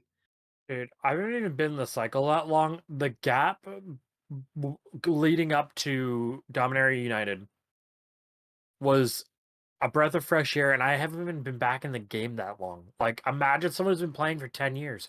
Imagine someone who's Yeah. been playing, like, for 30 years, and it's just, like, getting bombarded by product after product after product, and I'm not even talking about, like, secret layers or the collector Yeah. boosters or the supplemental product or The Commander deck. in between, Commander yeah, the decks, commander decks that aren't, like, modern tied to a decks, set. pioneer decks.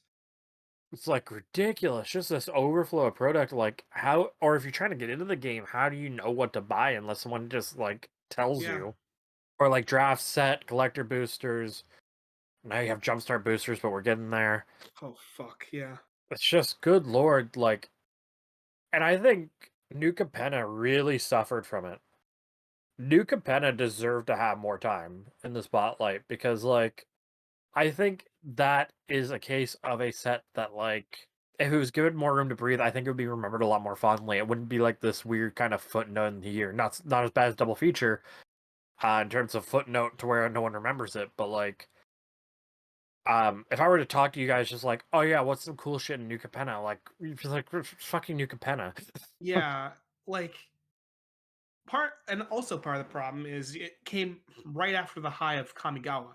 Oh yeah, Kamigawa is like one of the best selling sets of like Magic's ever had. So, you go from that to New Capenna, which undoubtedly has less gas in it, um, with no break. with no break. The Art Deco art is cool, but it does not have that wide appeal that Kamigawa's anime art did.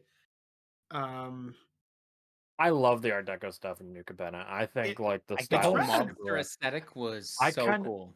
Yeah, I really wish that like this year was just like the Euro sets coming out that just had cool aesthetics to it. Not that it wasn't, but like if it leaned more into that. If they didn't have Battle for Baldur's Gate, Infinity, and Double Feature, I think we would be in a better place for saying a lot more positive things about the sets this year. Maybe. Yeah, because then like we go from New Capenna and it's kind of funny yeah. we say it's like a set that didn't really do much and we don't have a whole lot to say about it because We didn't it do just much. happened. Fuck. I bought two Well, sorry, I didn't buy them. I was gifted two Commander decks from New Capenna. They're both pretty fun. That's all I have to really say about it. Those Commander Yeah. decks are fucking great. Hey, and hello And came from hello. Capenna. There you go. Yeah, Analog came from New Um, Capenna. And so Analog's once great. again, an okay set. Great commander Yeah, decks. great Commander decks. Every single time. So here we are at Baldur's Ballbusters. Skipping Sorry, over Domi Mommy. no, that was before Dami Mommy. Yeah, Baldur's Gate happened first. Oh, you're right. But let me run that title back Commander Legends, Baldur's Ballbusters. Local game stores, you know, th- that's something we don't usually think about since we're just buying packs. But local game stores are the ones that really got fucked on this, because I know a lot of them bought a fuck ton of it because they're like, okay, Commander Legends did really well. Baldur's Ballbusters is around the same price, so it probably has the same amount of gas in it. And this shit comes out, and there is fuck all on the set. Oh yeah. Aside from like 2 dragons that are like $50. Yeah, dragon. Oh yeah. Dragon, Like yeah. it's man. This is also the set where I'm like, yeah, you know what? It's time for me to go in. I'm gonna buy a bunch of Baldur's Gate. I don't even like Baldur's Gate, but this is like I'm back in Magic. I want to buy. I want to crack some packs. I'm Hey, they're hooked on great it. for Commander, They're probably. great for Commander probably. And I remember getting like nothing, Yeah. like pulling like nothing out of my packs, I and know you like got like one good dragon. It was like ancient brass, ancient it's bronze, it's probably. it's the black one The I black have. one, yeah. But yeah, like I went pretty hard on it, and I still occasionally buy some Baldur's Gate just because like I do believe there are a couple of cards in there that will eventually be like popular. Like people Sure. will look at and go like, "Oh yeah, it's actually pretty good." But man, that set's rough. And like hearing the horror stories about the LGSs who bought like piles Yeah. and piles of these collector booster boxes where they're supposed to retail for $300 and they can't get rid of them. Yeah, huge And yikes. like I'm seeing them at like 80, $100. Imagine like an LGS, like their freaking turnaround isn't that great to begin with. Imagine losing all that money. Like we're gonna talk about like LGSs, some of them pulling out from Magic entirely, like shit like that. Of course you would. Yeah. Like I that's uh disgusting. I look at everything and it looks intentional from my perspective.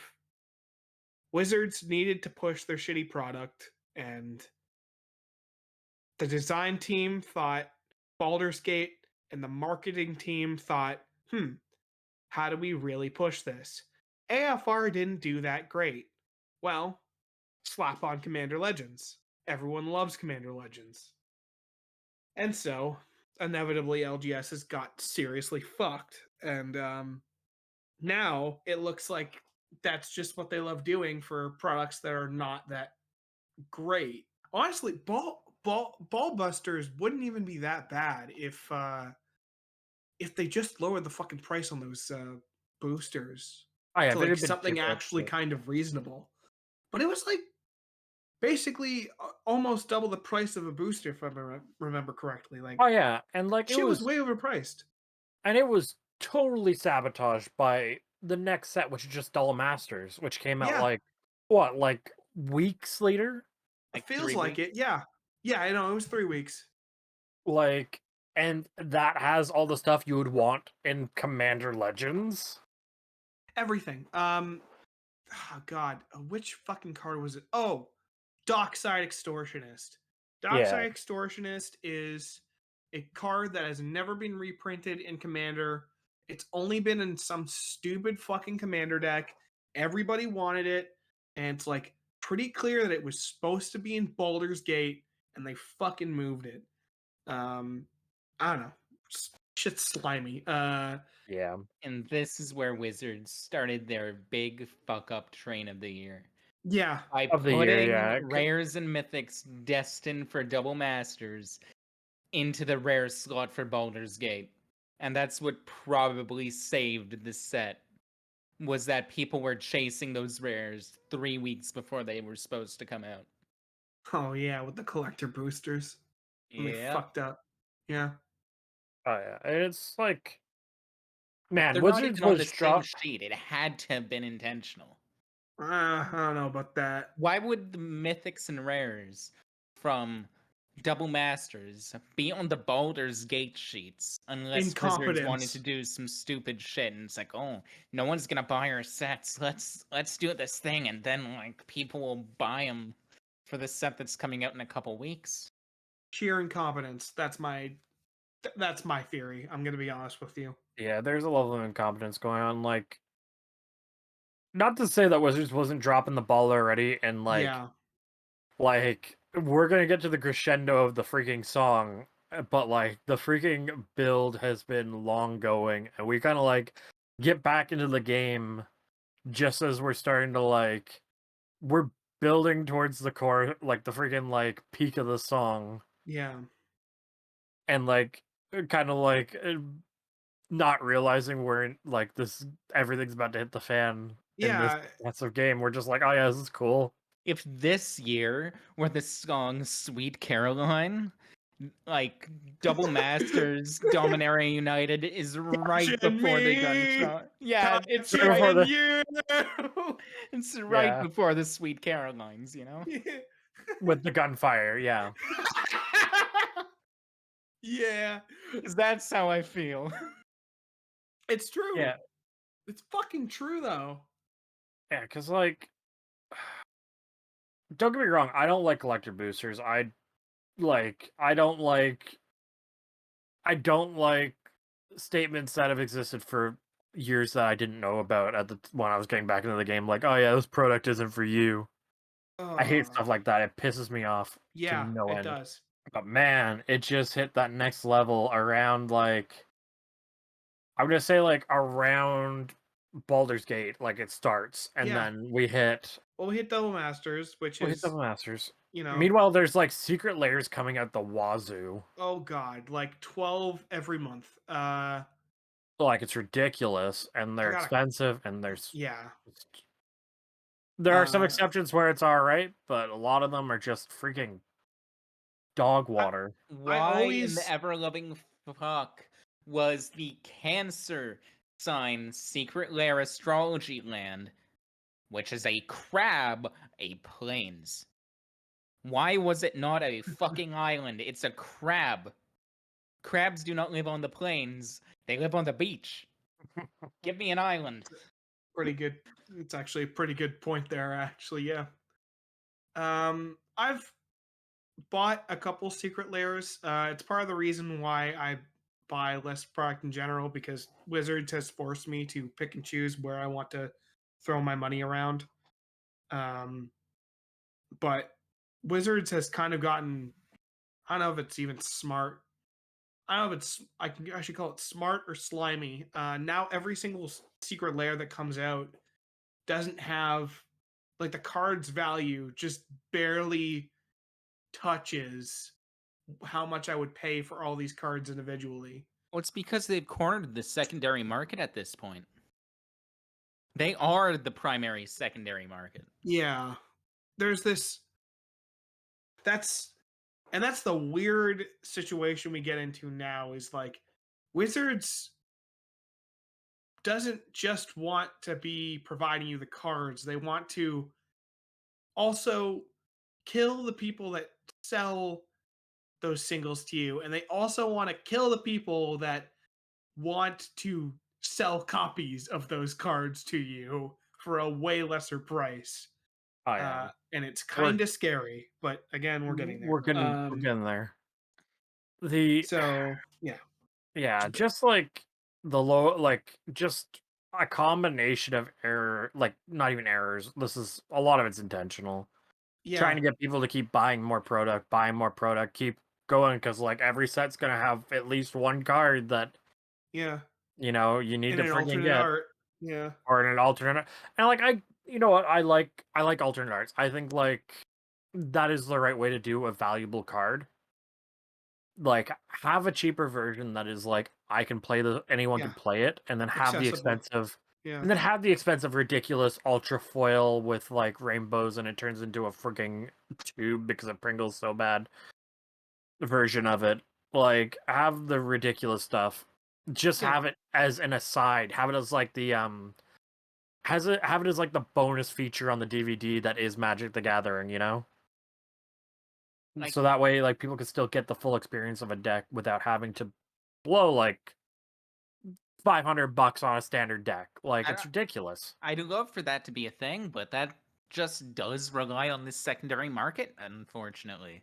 Because even if you have all these other artworks of the card, generally they're worth the exact same as the normal version of the card itself, because everyone just wants the card. I mean, Yeah. that's because of limited printing and stuff. Yeah. If you don't have a if you don't have the normal version along with the fancy version, and you just print the fancy version, Yeah. it doesn't really matter. Dominaria United, for example, right? With all its faults, I managed to pull a full set of Liliana of the Veil. He The also bought a alternate, fuck ton of it though. I bought a fat pack and a set box. Okay, that's not bad. I pulled 2 out of the fat pack. That's And really then good. 2 out of the set box. I actually got the God pack in the set box, being first mythic Lily, second mythic Sheoldred. Oof, Nice. Best nice. pack I've ever pulled. Yeah. But like, I have a full play set of that, and the alternate art for it is worth 20 cents less than the normal art Yeah. Fucking weird. in man. non-foil. Yeah. Also, may I say, I really like Dominaria United. I did, with all its faults, including some set boosters not including any rares at all. Yeah. Bit of a fuck up there. A Yeah. little bit, you think? How do you Yeah, not include fucking rares? Yeah. I'm And just that's the talking about whole them. point of this pack. Yeah. Yeah. I'm just talking about on the merits of the set itself. Like, Yeah. I really enjoy Dominaria United. I really like. Stained glass looked very nice for land and for legendary creatures. Those hollow stained And glass lands are fucking bomb. yeah, Yeah. and it is the set that got me taking lore more seriously, like, because we're building up to the Brothers War, which is a set we're kind of concluding on here because that's the newest set at the time of this video. I had to think about that for a second. That's how bad set releases are right now. Yeah. Yeah. Like, this should be the greatest time in the past couple of years to Magic the Gathering. Like, we have yeah. Dominaria United. Planeswalkers are being completed. We're going back into the Brothers' War. Teferi's going back like- in time. Now we have Phyrexia coming up, and they're implying with March of the Machines that Phyrexia fucking wins something. Like, this should be fantastic, but with all the missteps Wizards is making, it's not. Yeah. It's hard to care, and like my big thing is like I got really into the lore going into Brothers War because of Dominaria Yeah. United, and then there was some awesome videos on the story of the Brothers War and talking about like this 30 well, not 30-year but like massive history, the story of Urza and Mishra Yeah. and their growing up, and That was like more, by the way, than just the good guys fight the bad guys. oh yeah, There is like a lot of fucking nuance in that story. yeah, like you can argue Urza is the bad guy in the Brothers War.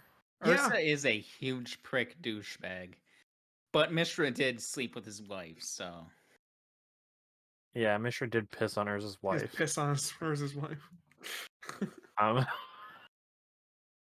Um, Yeah. yeah, Quality story. I really got into the lore of this, and like it was why I was hyped for Brothers War to come out, and like surrounding it, just all these dampers starting to happen. Because around Yeah. here we have the celebration of 30 years of Magic the Gathering. 30 years of Magic the Gathering. Wow. yeah. You and I got that 30th anniversary festival in a Yeah. box thing. So I'll just address that now. And how that, of course, because it's Wizards, they have to fuck something up. On the date they say they'll ship it or whatever, it doesn't ship out, and then they remove the fucking date from their website on when they say it's gonna ship. Yeah. Uh, fuck you. Like, Now that was a huge fuck you. yeah, like, A- just get fucked. And this included my digital ticket to Magic Yeah. 30. Like, I Oh, didn't yeah. know I'd be getting the email for that, of course. but I still check my email every day. I got an email from Wizards of the Coast saying that the interview Q&A with Andrew Garfield, yeah. Yeah. No, with, Spider-Man's there to help us out. with Richard Garfield and Yeah. with Mark Rosewater. Yeah. I paid for those. But then I get an Yeah. email 5 hours before an apparent cutoff time that I Yeah. had to sign up for what I already paid for. Yep. And fuck you if you're doing anything in that time period. Yep. Ridiculous. Like flat And out go like fuck yourself. just slimy for fuck all reason. Now, of course, you know, at the end of the day, we opened that up and we got quite a bit of bang for our buck, I'd say. We did. We got a couple good The things. mystery boosters was solid. I'm quite happy with, what I'm taking home, which was the onigiri secret lair for my girlfriend, and I like that arcane signet. I just decided you could have both of the commander decks because I didn't want to fucking touch those with a 10-foot pole. But Oh, they're just sitting on the shelf unopened. I'm just gonna be happy with my Hot Wheels Soul Ring. Soul Ring, yeah. Yeah. For those who don't know, Hot Wheels had a movie series called like Acceleracers and World Race back in the early 2000s. And the Soul Ring that you got with Magic 30 looks like this artifact that they run their cars into to go teleport across the world. I'm looking forward to that secret, that The Hot Realms Wheels, Beyond, yeah, the Oh, Hot Wheels dude. Universe is Beyond. Universe So Beyond. yeah, fuck. Have we talked about Brothers War? No, we have. Technically, we're on the timeline for Brothers War yet. Whatever. Okay. So 30th, the bundle was cool. Then, because it's Wizards. And Den, yeah. Here we go. Here we go, baby. We're gonna We're- reprint the fucking alpha cards, baby. And we're just gonna be like, have, a nice like 15 card booster, nice little draft environment for the price tag of $250 fucking dollars a pack. Sorry, you cannot buy individual packs. Let me correct myself. You have to buy 4 packs. You have to buy 4 packs. $1,000 Fucking dollars. $1,000 for And yeah, 60 fake cards. fake. Yeah, I neglected to mention that they are all proxies. 60 proxies, $1,000. You cannot use them in tournament play. Watching the original video where they announced this was one of the funniest fucking things I've ever seen. Because it's like it's a girl and a guy sitting on a couch and they're like talking about how amazing it is, how like all these different cards, it'll be just like back in the old days in the 90s when you got a pack and you'll be able to relive that. And like when the dude says the fucking price tag, $999, like the girl beside him looks like her entire soul is being drained from being in this video at all. Like you feel like a piece of her has just left, knowing that she has just given a piece of her soul to fucking Wizards to promote this absolute chicanery. Like, it's fucking hilarious, man. It is so hilarious how fucking out of touch they are. Oh yeah, yeah. It's absolutely ludicrous. And like I understand, like, sorry, I don't get what this product is for, but like I get wanting to make things that caters to a collector. I get like having a premium product that you would sell exclusively to collectors that has some fun piece in it that you couldn't get anywhere else in that form. Like, have something for the collectors to chew on, have something for those whales to chew on. But like dangling and being like, yes, the 30th anniversary of this card game that you love, or you're learning to love, or you're coming back into, or you've been playing for 30 years, the celebration isn't for you. Yeah. It's for influencers. It's for sports players who earn millions of dollars a year. It's for content creators that all they do is they just open booster packs and collector booster packs and talk about how great Magic is. Yeah, it's really pathetic. That was so deflating. Like, and like I'm already like coming back into the game, I'm already having that like bit of conflict going through. Like, man, Magic's an expensive card game. It is Yeah. difficult to get pieces you need sometimes. Just seeing that, and I'm just like, man, you know what? I could go and like I could go play Yu-Gi-Oh. I could go play Yu-Gi-Oh, and I can every year guarantee that they are going to print a mega tin that has needed reprints in it every year, and it's $60 for the tin. I can go and I can play Flesh and Blood where they just reprinted their entire first year for $70 a booster box. I can go play Pokemon where they print needed reprints all the bloody time. I could go, and it got me thinking I could go anywhere else. Like, I love Magic. I will still play Magic. I don't need to buy new cards. Screw this. So we're Yeah. gonna start I'll playing put Vice Schwartz now, right? Oh no.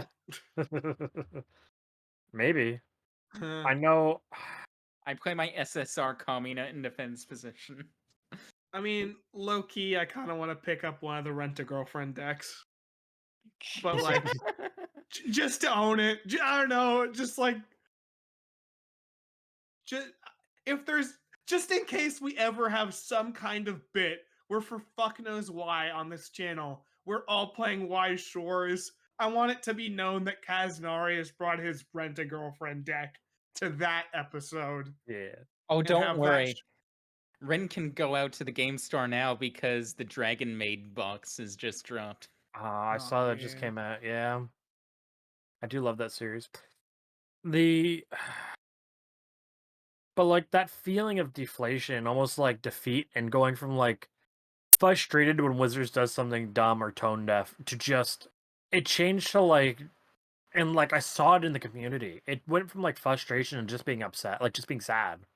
Yeah. Like, man, this amazing game is being just fucked with. And for no reason. Like, this doesn't help anyone. And This doesn't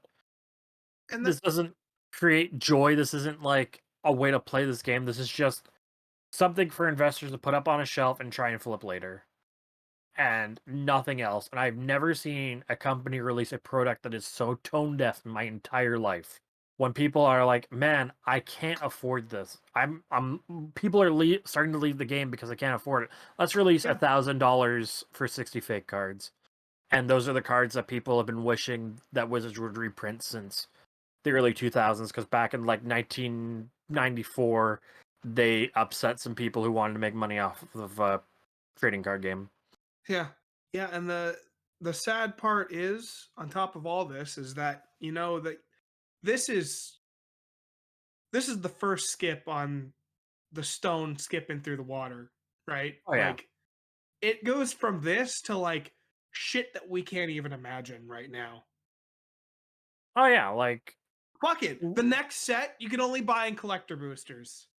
Why not? You know? Fuck you. yeah. This product just isn't for you. Just don't engage with the product. Well, arguably already the next set has that. Because next set is Phyrexia Obi-Wan, right? So Yeah, far Pyrex and Ralph, confirmed. Yeah, Phyrexia Ralph. Yeah. So far confirmed we have, going into it, draft, set, collector boosters, bundle, 2 commander decks set bare minimum, and then special completed bundle with special something or other pack inside. That isn't a collector pack. It's a completed pack. Or whatever the fuck it's called. I mean, And if you can it's only just get it in this one bundle box, not the separate bundle box, which Yeah. it already has. It's in this If- completed special bundle box with the I special one kind of pack. I will say if it's just alternate art, I don't feel as bad about it. Yeah. We don't I know if will it is, say though. I will say, like, on top of it, you have already product fatigue and you have product Yeah. confusion. Oh, a lot. There Yeah. is so much product confusion on what should a new player buy. Like, where should a new player start Magic that isn't Arena? If they want to play paper Magic, where do they start? Without someone to teach them. Like, And then you have shit like that where it's like, oh yeah, there's like 20 different ways to buy things, and all of them are different, and all of them have different things, and you don't know where the things are coming from. And then Yeah. it's an issue with Brothers War where, like, I still don't know how you get Transformers cards. Ignoring Oh, that I don't like the fact that Transformers cards were just tossed in a set as big Key as though, Brothers War. we kind of skipped over it, but and this is where I kind of feel a little different compared to the both of yous. okay. I Let me. feel like Okay, I'll you- let you say first. Sure, go ahead. I feel like the best way of doing smaller universes beyond properties is just tossing them into like the showcase slot of a set booster. If a set only has like 16 cards, like you're not gonna make like a set that just has 16 cards. Just inject it into like one of the bonus slots in the pack. And there you go. I think it would be probably be better as just its own separate thing, as like a secret lair or some shit. Oh, probably. And But then you B, don't get the chase. okay, B, Brothers War is like cool and can push boxes on its own. Yes. Like, it cheapens the lore of what's going on in my perspective, because I came for like cool ass vintage magic of these two characters fighting each other. Yeah. And when Optimus Prime and the Autocox are just rolling out, and Rolling out in your booster packs. like I I I have to ask myself, like, how is this relevant to fucking anything? And I'm just Yeah, gonna use all the over the same place. excuse I've used since they were announced. Something something Optimus and Megatron are brothers. Something something the Allspark mirrors the Might Stone Weak Stone. And I think that was Wizards' mindset on that. Not saying it's right, but like I think that was their mindset. I think that's a really fucking weak connection if that was their mindset. I know. At least it has a different set symbol on it and a different set name on it. Yeah, I just like, okay, like, also, like, I'm also like, oh yeah, if it's a secret lair, I don't know where you'd fit it in. I wouldn't want it to be a secret lair because they're cards you can't get anywhere else, and that's the other Yeah. issue.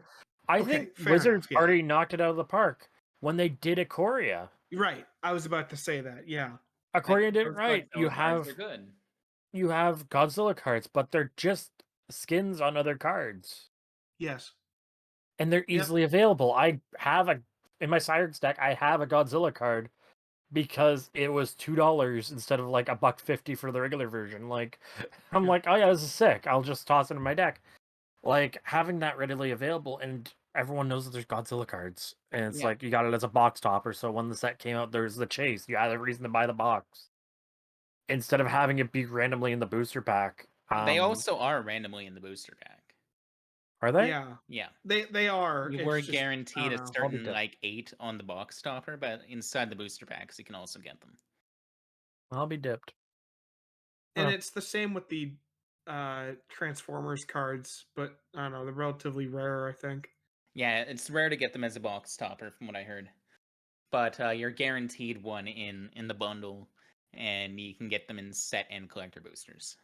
Which at least it doesn't mess up the draft format, which I think is another thing they intentionally did by not putting them in the draft pack, is that it wouldn't Okay, fuck up draft.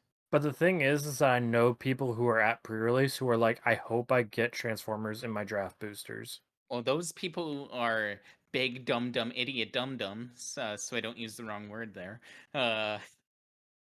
because they didn't pay attention to True. the set. But at the same time, there were multiple people who thought that they were going to get that.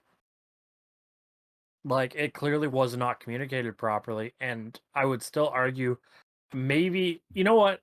I can see a situation where putting Transformers in a set makes sense. Like a core set. Sure. I know I don't do core sets, but let's argue a core set. Not where you have like the culmination of this huge story of this like decades long feud between two beloved characters in this plane that like defines the early parts of this game's history. And like in a lot of ways, Brothers War is M30 for the casual fan because it is such a nostalgia trip. The retro framed cards, Yeah. the seeded cards in there that are like 1 in 500. Like that to me is more M30 than the freaking Oh, for stupid ass sure. proxies. I love Absolutely, Brothers yeah. War. Yeah. I No, just it's feel great. like maybe the Transformers could have been put somewhere else. I'm not even like In the torn up about. Phyrexia I set. would. Oh yeah, put them in Phyrexia. Yeah, Come they're on, Phyrexians. Optimus Dude, actually, though, Starscream fuck it. completed. No, my god, it makes way more sense in Phyrexia. Phyrexia is like nothing but weird living metal and machines. Why the fuck wouldn't they be in the Phyrexia set? Or hear me Fuck out. it. We have a set coming up just called March of the Machines. Oh yeah, huh? My guy, like just put them It's there. true. Yeah, but It's not like you're gonna lose the license in the meantime. Yeah. But you don't understand. They're probably gonna put like Barbie in Phyrexia or something. Barbie Ella Schnorn, you know? I'm gonna complete it. Ken completed. Can complete it. You know what, Wizards? If you're listening to this, give me Ken completed.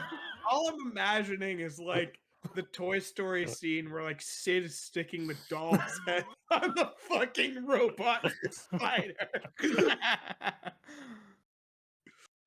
Uh, Fucking Phyrexit Ralph. All right. No, but yeah, like Autobots in this set probably wasn't the greatest, but it having these micro sets attached to the larger set probably is the best way of distributing these other cards. I As agree with opposed to you. like a direct to Wizards pay them money thing. I agree with you. They just could have found a better set for it. yeah, Or alternatively, made them skins for the actual fucking mechs in the set. that would also work. Like, and then you could have the actual tie and have it be like Urza and Mishra are just Optimus Prime and freaking Okay. Megatron. Does don't know it if I'd fit go though? that Like I'm far, thinking a really. little bit more now because they have those shattered glass variants as well, right? Where they're corrupted by the Allspark. Right. Like I don't know. Like maybe it's just me grasping at straws. It is me grasping at straws. Oh, It yeah. is, yes, correct. It's You not a grasp at maybe. It straws and they're getting definitely away is. from you. So yeah, I mean, we're in a weird time right now because it's a week away from the Magic 30 actually going up for purchase. And a lot of people are speculating that if that sells out, Wait, Hasbro what? has the green light to make Wizards do some really fucking weird shit with the game. Wait, what are you talking about? M30, like the It collector technically hasn't gone up for sale yet. It's All the not like yet. yeah, Sorry, there's so many things like that advent calendar yeah, that just fucking came out as right. well. That's sold and out, and yeah, it was supposed to be up for 2 weeks and it went down like 3 minutes or something. Yep. yeah, Because it wasn't print to order. It was they have like 10,000 printed. yeah, 10,000 people are gonna get it. Oh, yeah, I'm sure the awesome. investors are gonna have a lot of fun with that one. Yeah. And it's 30 booster packs with one card inside, and like you already know what card it is. I love investors. But yeah, Brothers War like- was good. Like Not even. It's like not even a year ago. I was getting really fucking excited for this year, where it's like Kamigawa, sick, cool, cyberpunk, Streets of New Capenna. I assumed it had something to do with noir for some reason. I think they yeah. advertised it wrong, whatever. But And then bam, right after that, we got the next 5 set names announced. yeah, And then the hype became real. yeah, and I was excited for this year, and to a point, like when the fuck I don't even know if Baldur's Ballbusters was announced back then, but Oh, it definitely was. it actually no, it was what right, and I got excited because Commander Legends, but now it's like I look at myself now compared to where I was last year at this point, and I just I I need to really be selective with what I'm engaging with this fucking game. Because before I'm like, yeah, just like maybe I'll get this set booster box. Maybe I'll get that set booster box. Maybe I'll just buy a couple singles from the set. This year, from like New Capetta forward, it's been like I'm not buying shit other than like double masters. I guess thanks thanks for the advice, Wizards representative. Yeah, I guess your products aren't for me. Uh you're right. I'm sorry I wanted to buy your products. You make too fucking many of them, and then your rationale for your stock going down is that, oh, our customers are just price sensitive and we have a product glut. Like, go fuck yourselves.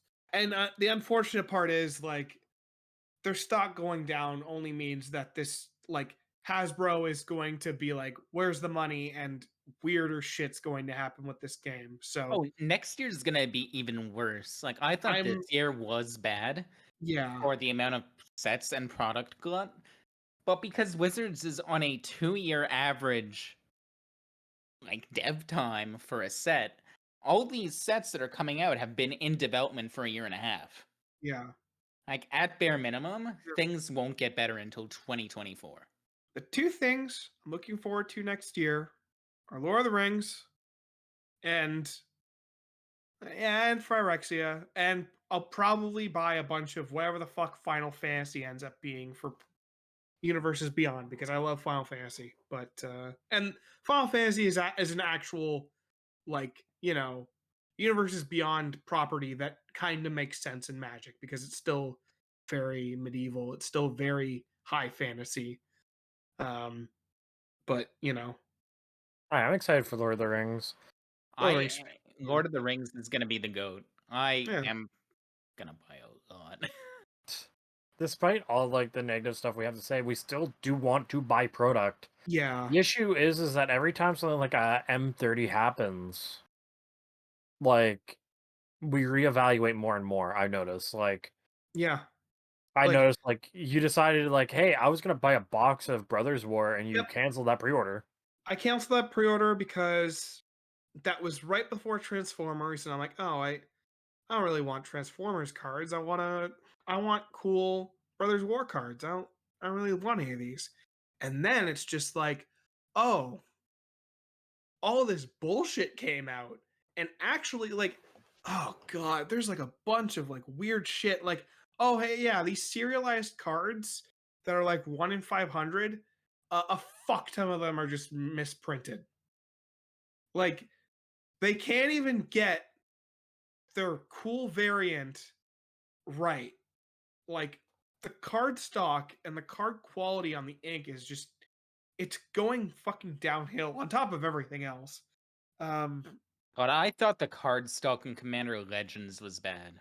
yeah. Like, shit was pringled out of the pack a day after release. Oh, Yeah. speaking of this, I actually saw today, like literally just today, that a competitive Magic the Gathering player got a disqualification at a major tournament because he had blinged out his deck and some of his cards had curled, What the and actual fuck? they disqualified him for having marked cards Wow. because the cards he bought that are official Magic product, unaltered, they just curl. That's just what foils do with Magic because they don't know how to make a flat fucking foil card. Something that every other card game has had it figured out. Magic had it figured out. Magic bootlegs do a better job at it. Yeah, I just opened a couple packs of Wise Shores. I don't think I saw a single fucking curve in any of those cards. Everybody But go check out my Rent a Girlfriend video. but like a major Magic the Gathering, the largest trading card game, the longest standing trading card game, they can't figure out how to Yeah. make a flat fucking foil card. Yeah. Ridiculous. Like it's absolutely absurd.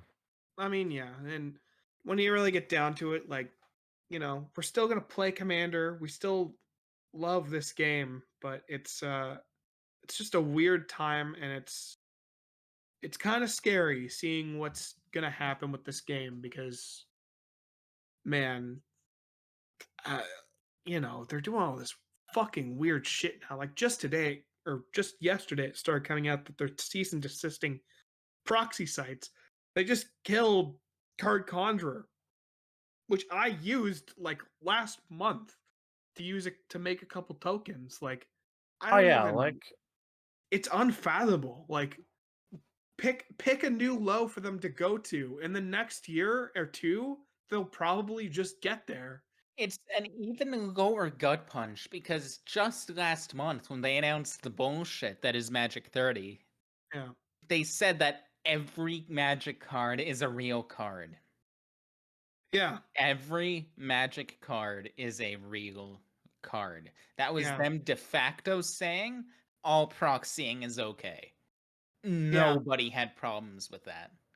Yeah. and I Now, think some investors caught on though. I think someone caught on that. Hey, a lot of people said, you know what, M30 isn't for me. I'm gonna go proxy a bunch of cards. Yeah. I think that happened, and then there was some weird shit like Muriel, or I can't remember her name. I think it's like Muriel from Brothers War. mhm, Her information got leaked early, and people were using card conjurer to make that card yeah. ahead of release. So I know that had happened, and just like a whole bunch of weird bullshit put the freaking thing on Wizards radar, and they go, "Oh yeah, now we'll shut it down." I know I was Um, watching a lot of content when M30 was coming out where everyone was saying, "Oh, every Magic card is a real Magic card." Thanks. I'm just gonna go fucking proxy every single one of these M30 cards, oh and yeah, I'll go on Wish and spend $12 and get a set of duels yeah, that are indistinguishable from the real thing, unless you have like a microscope. Yeah, the jeweler's loop. Like I do that in a heartbeat. No issue with that. Proxying is fine, and it all depends on your play group. Just as long as you're Oh not yeah. playing with proxies in a tournament, because that's tournament Oh illegal. yeah, like you always ask ahead of time, like, are you guys cool if I use proxies? And obviously, like in our circle, we have limits on it where we say like, oh yeah. yeah, I you can mean, use proxies, just don't use duels or like power at yeah, 9 like because then Yeah. everyone has to do it and it just exactly. causes a mess. Unless you're doing something funny. Oh If yeah, your if you're, entire strategy is to make 25 Black Lotuses just to say you made 25 Black Lotuses and not do fuck all with them, just oh if you're yeah, gonna do like, some ridiculous shit, it better be funny. Uh, oh yeah, like, and in our house, like in our case, our play group, our house rules are very loosey goosey, and we come up with oh like yeah, dumb, like we have it like where the card Cheaty Face, which is an unset card, yeah, it's legal for us to play from outside of game as long as we can keep it on the board without someone noticing for a minute. Even if it's I outside your colors. Yeah. I legitimately just created a planeswalker that is me and my girlfriend for our 5th anniversary that I play tested in our play group that I think is a relatively fair card. We're just making our own shit up. We're not going to talk about the one Sliver made. Oh, Yeah, let's we, not we talk we're about not it. gonna say its name, of course, because it's not Yeah, PG-13 family friendly. yeah, it's not But good. like, it was a cool idea to have an artifact that would just bounce between people like some kind of plague. Yeah. Yeah. It was a cool The- enough idea that my girlfriend definitely looked at me a different way after I told her about that. And I told her that we all participated, and in theory crafting that card. Anyway, yeah, that was a yikes. the and now dear viewer, you'll forever wonder what the cursed shit was that we were You will never talking about. know. You We'll will never never admit know. it. It We'll will never never fucking leave admit that it. night. Yep, No. 12 no. Nope. Uh, But yeah, like I think that also goes to what I said earlier. Like Magic has become bigger than the companies that it is that you would think it's beholden to. oh, absolutely. I think that like no matter how bad it gets, like I think we'll still like maybe we won't go out to play it anymore, but we'll still be building stupid decks and trying out weird old cards and experimenting with dumb shit and who knows, maybe buying proxies because why not? I have a website I'm Yeah. going to place an order with. How insecure do you have to be when you're like earning more money than you ever have to shut down Card Conjure? That has to be you're scared, right? Like that Yeah, can't be. Oh yeah, we're feeling so good about what we're doing that we have to shut down fan projects. People are having fun with that stupid thing. I wanted to make a card that was like a 1/1 white creature token, not token, a 1/1 white like creature, uh, with the name Rudy, and its ability would just make all the other creatures more expensive. uh, It'd be great. Just increase the uh, CMC of your own cards. for reference, I do not like Magic investors. I don't believe that a trading card game should be a financial investment No, it's a game. It's or not an investment. something to speculate on. I hate it. It drives me up a wall. Like, I appreciate a piece being worth money. I can understand the thrill. I can understand selling a valuable card at peak because I've done it. But, like, good lord, people take it way too far, and I just cannot stand it. Like, obviously, it's like you can do what you want with your cards, but, like, man, when you go out of your way to act in a way to impair other people from being able to access the product, that's where I have problems. I know a big issue that I've kind of caught on to is that like you if you're trying to like if you want to game the magic system, you want to get cards below their value, you wait until people are saying, "Oh yeah, like oh yeah, this thing's garbage." Like, "Oh, don't buy it." Like, "Oh, it's freaking like that is the time to buy." 90% of the time. Like sometimes it's Baldur's Gate, but yeah. I was gonna say, like if it's like someone's like, "Oh man, like I don't know, let's pick a random set Copacabana. that Copacabana's garbage. It's shit. God damn, I hate this set. It's it's worthless. Like I think like it's never gonna be worth anything.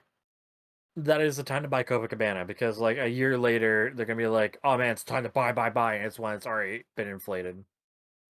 The unfortunate side effect is that of all these investors and shit is that it technically um values up the actual longevity, like the actual value of the game itself, because it gives a kind of prestige to older cards.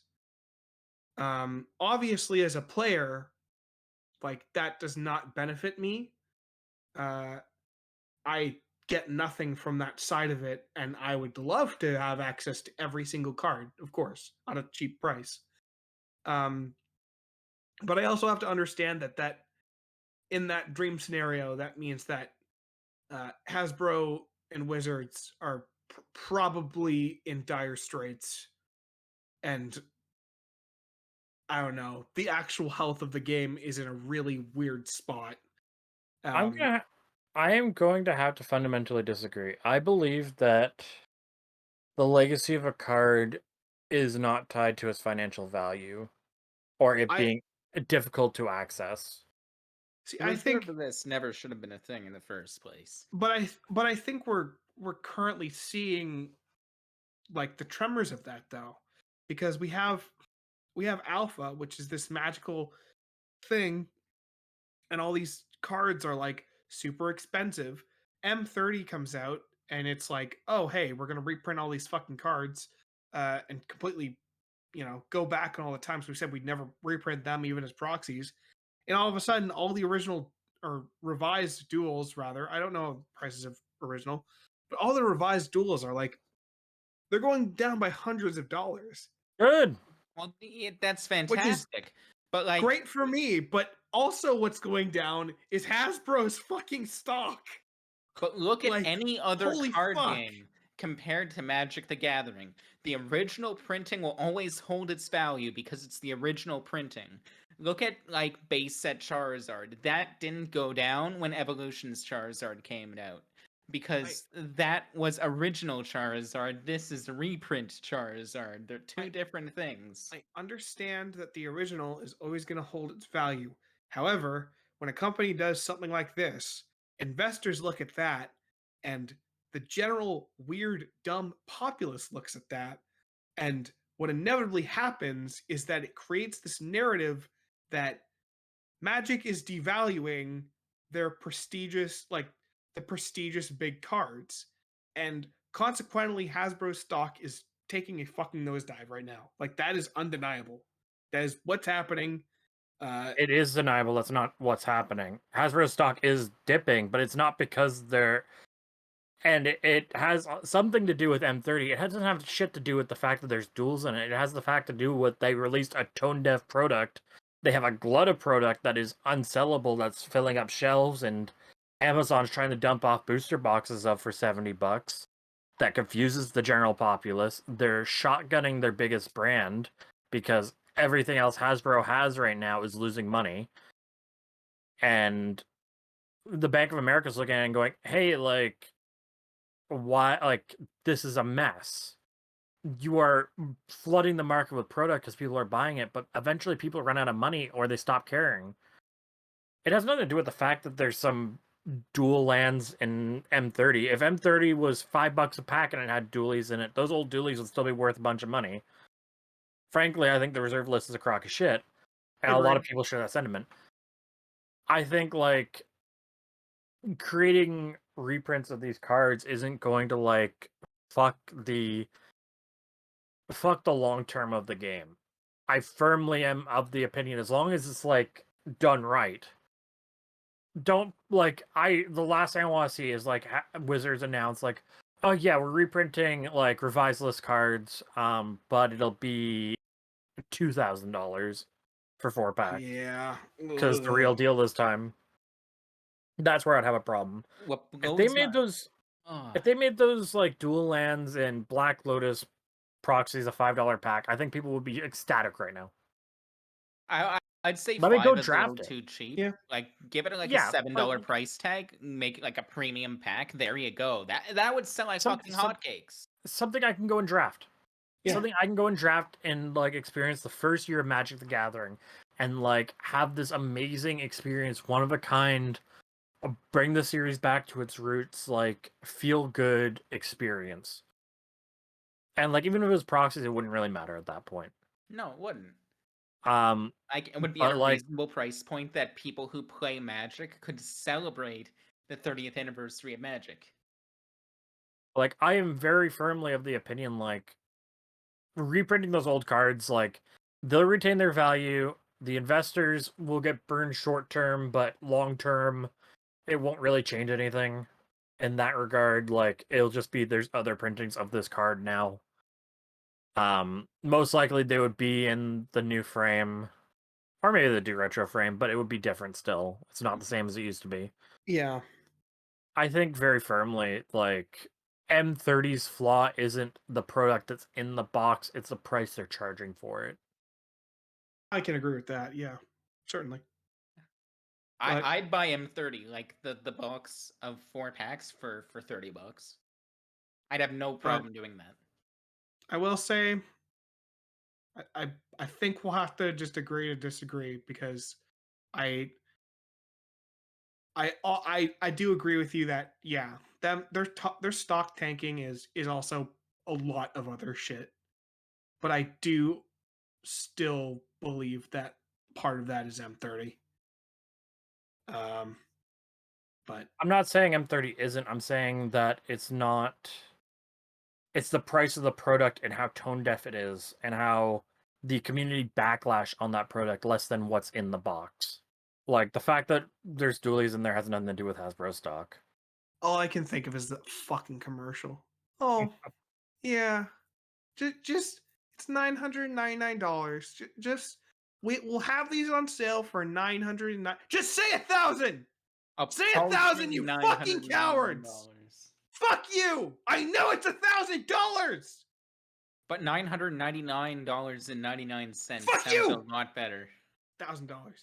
Oh, Thousand don't worry. $1,000 for 60 plus tax. fucking Don't boxes. worry. They will send exactly one copy to every LGS that's in the Wizards network, whatever, whichever Wow, source that is. thanks, you As fuckers. a thank you for being loyal to the brand. God, disgusting.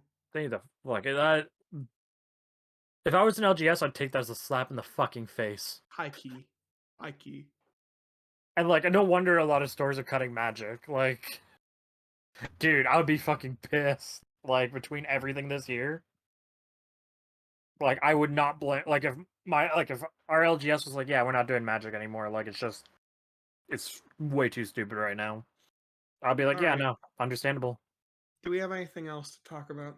We haven't even fucking talked about how they fucked up Jumpstart. Oh my Fucking god, yeah. hosers. We had Jumpstart 1, which was freaking golden. Awesome. Freaking amazing Phenomenal. introduction to a new type of product. And like, I was lukewarm on the idea of it being an intro product to a new player, but I've reintroduced people to the game with it. It is amazing. Original Yeah. Jumpstart. And now they have Jumpstart for every set. And now we have a problem where Instead of like 50 themes, you'll get like 6. 14 10. or 10. It's 10. Yeah, it was 10. And like, it's just bulk. Yeah. It's just bulk. Like, I will say it's good for events.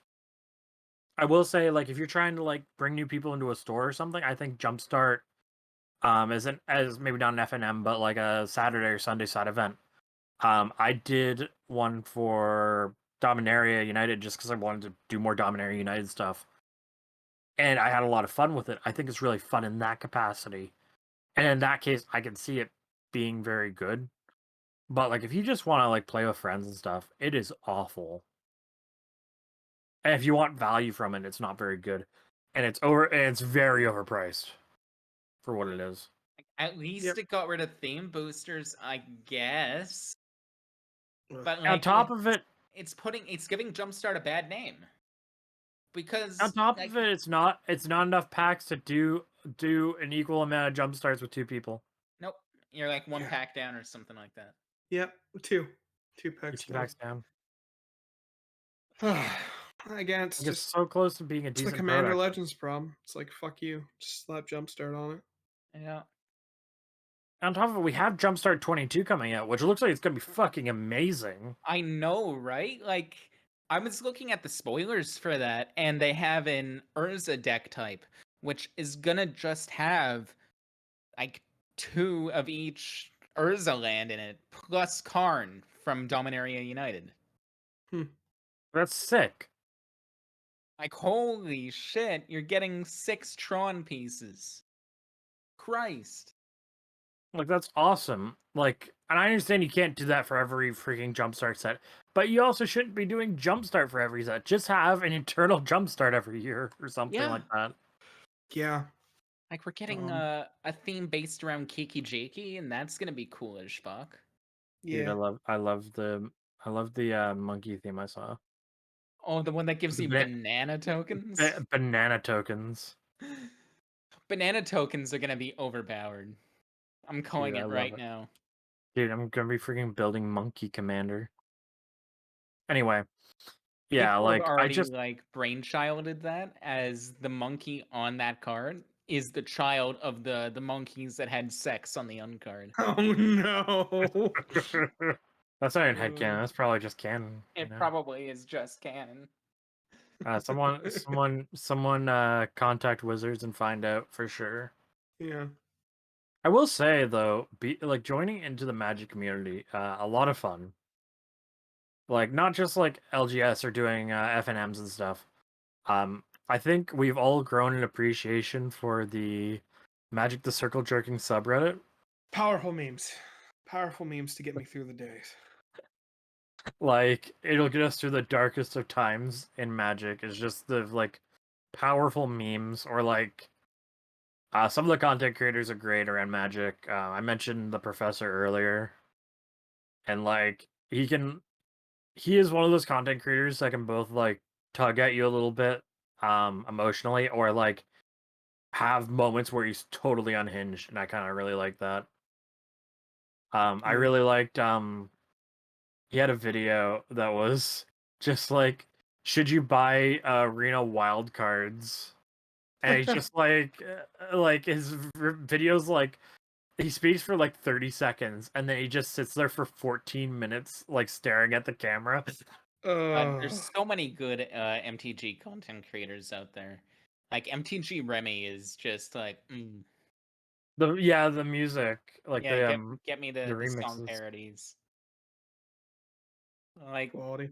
I'm never gonna think of someone cracking a ratchet bomb without his parody. I've every time I consider buying a commander deck, I like the nitpicking nerds. I like looking. I like their content quite a bit. They've I've taken a lot of their suggestions for singles to pick up, and they have never disappointed me. So And like even beyond that, our own memes, like our own selves memeing about stuff. We had the Thunderclip video that wasn't very good, and I don't like talking about it. But oh no, we do have like our own memes in private, where it's like we'll find some stupid ass card and like just joke about it for days on end. Stang. Right Stang. now, right now on our personal Discord server, two of us are named Stang Echo Warrior, and it was me and Kaz. And it's so confusing to know I love who's it. typing. I love Yeah, hate it it. fuck so you. much. You Which figure out who the Stang Echo clone is. Warrior is it? Their fucking problem. Or occasionally one of us will just drop like a freaking combo we came up with that's like the most cursed shit I've ever seen in my entire life. Yeah, Like, that's really what I live for with this game. It's just the fact that weird shit can happen. oh Weird, yeah, cool shit. there is nothing quite like Magic the Gathering in that sense. Like there's Yeah. just some just crazy, like you can do such crazy things, and it's just oh yeah, I'm also making a call out post on our YouTube podcast. Fuck whoever stole my Phyrexian dice, you can go fuck yourself. Random guy at LGS that I'm not sure which LGS it was, but you know who you are, and I'm certain you're watching this podcast from a YouTube channel with 2,200 subscribers that doesn't Undoubtedly. regularly do Magic content.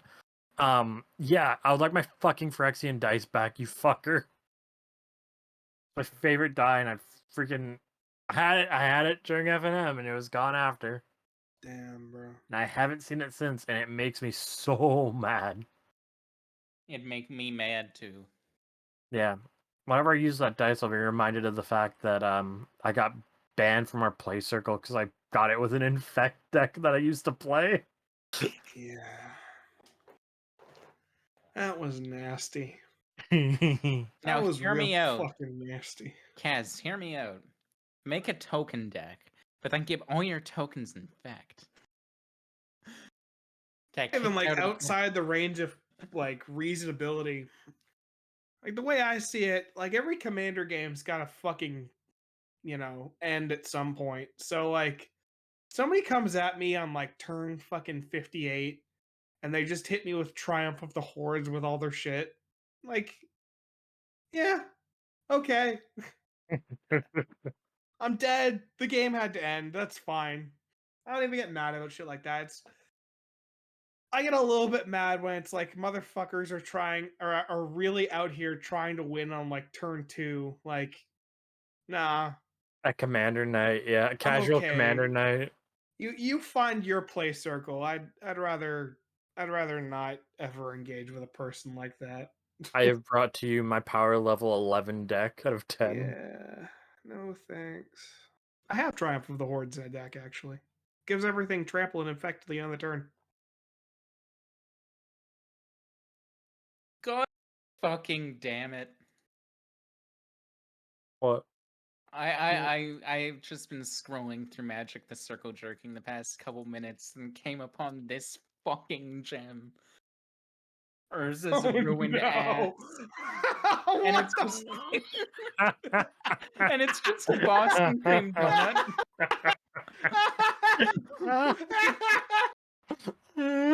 Exile target ass or planeswalker. What's the flavor text on this? Ow, Phyrexian's destroyed my ass. Even he didn't know until he felt his skin shifting and splitting and his mind break. Copyright. Wizards of God fucking bless Wizards of the Cow? Come. Okay.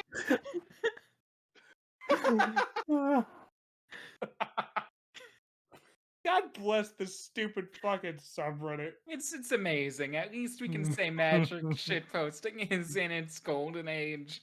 Brings a smile to my face.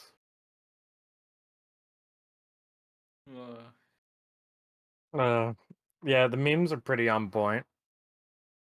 I think that's like the signs that everything will be okay, even if everything isn't okay. Yeah, Yeah. we've always got this subreddit. We've always got this subreddit, we always got the memes, and we always got the assorted memories. No one can take away us like cracking packs and memeing about with each other and playing ungodly abominations that we call decks. Yeah, real and true. So you're gonna build a 0 CMC deck, right? And then Ornithopter. immediately die to Ratchet Bomb, yeah. Relentless Ornithopter. Yeah, just do that. 3 ornithopters. Alright. Well, I'm gonna say this. For the casual viewer, it's probably going to appear like maybe we take this game about playing with cardboard a little bit too seriously. That's because we do. But we also have a deep love and appreciation for this game. And it is something that brings us together as a circle. A lot of great moments have been had in our lives with this game, and I'm sure that no matter how bad things get or how stupid Wizards gets, I'm sure we're going to have some good times to come still, and that's never really going to change. I've been Rin, with me has been Sliv. Goodbye, everybody. I've been completed. Oh no. And Kaz. And I see we're he also touched the oil. and we are out of here. You can follow us. Complete it. Oh no. And we are out of here. You can follow us on Twitter at THNDRCLUB, or you can check out our Twitch at twitch.tv/thunderclub. Thanks for watching. Ooh, what's this oil over here?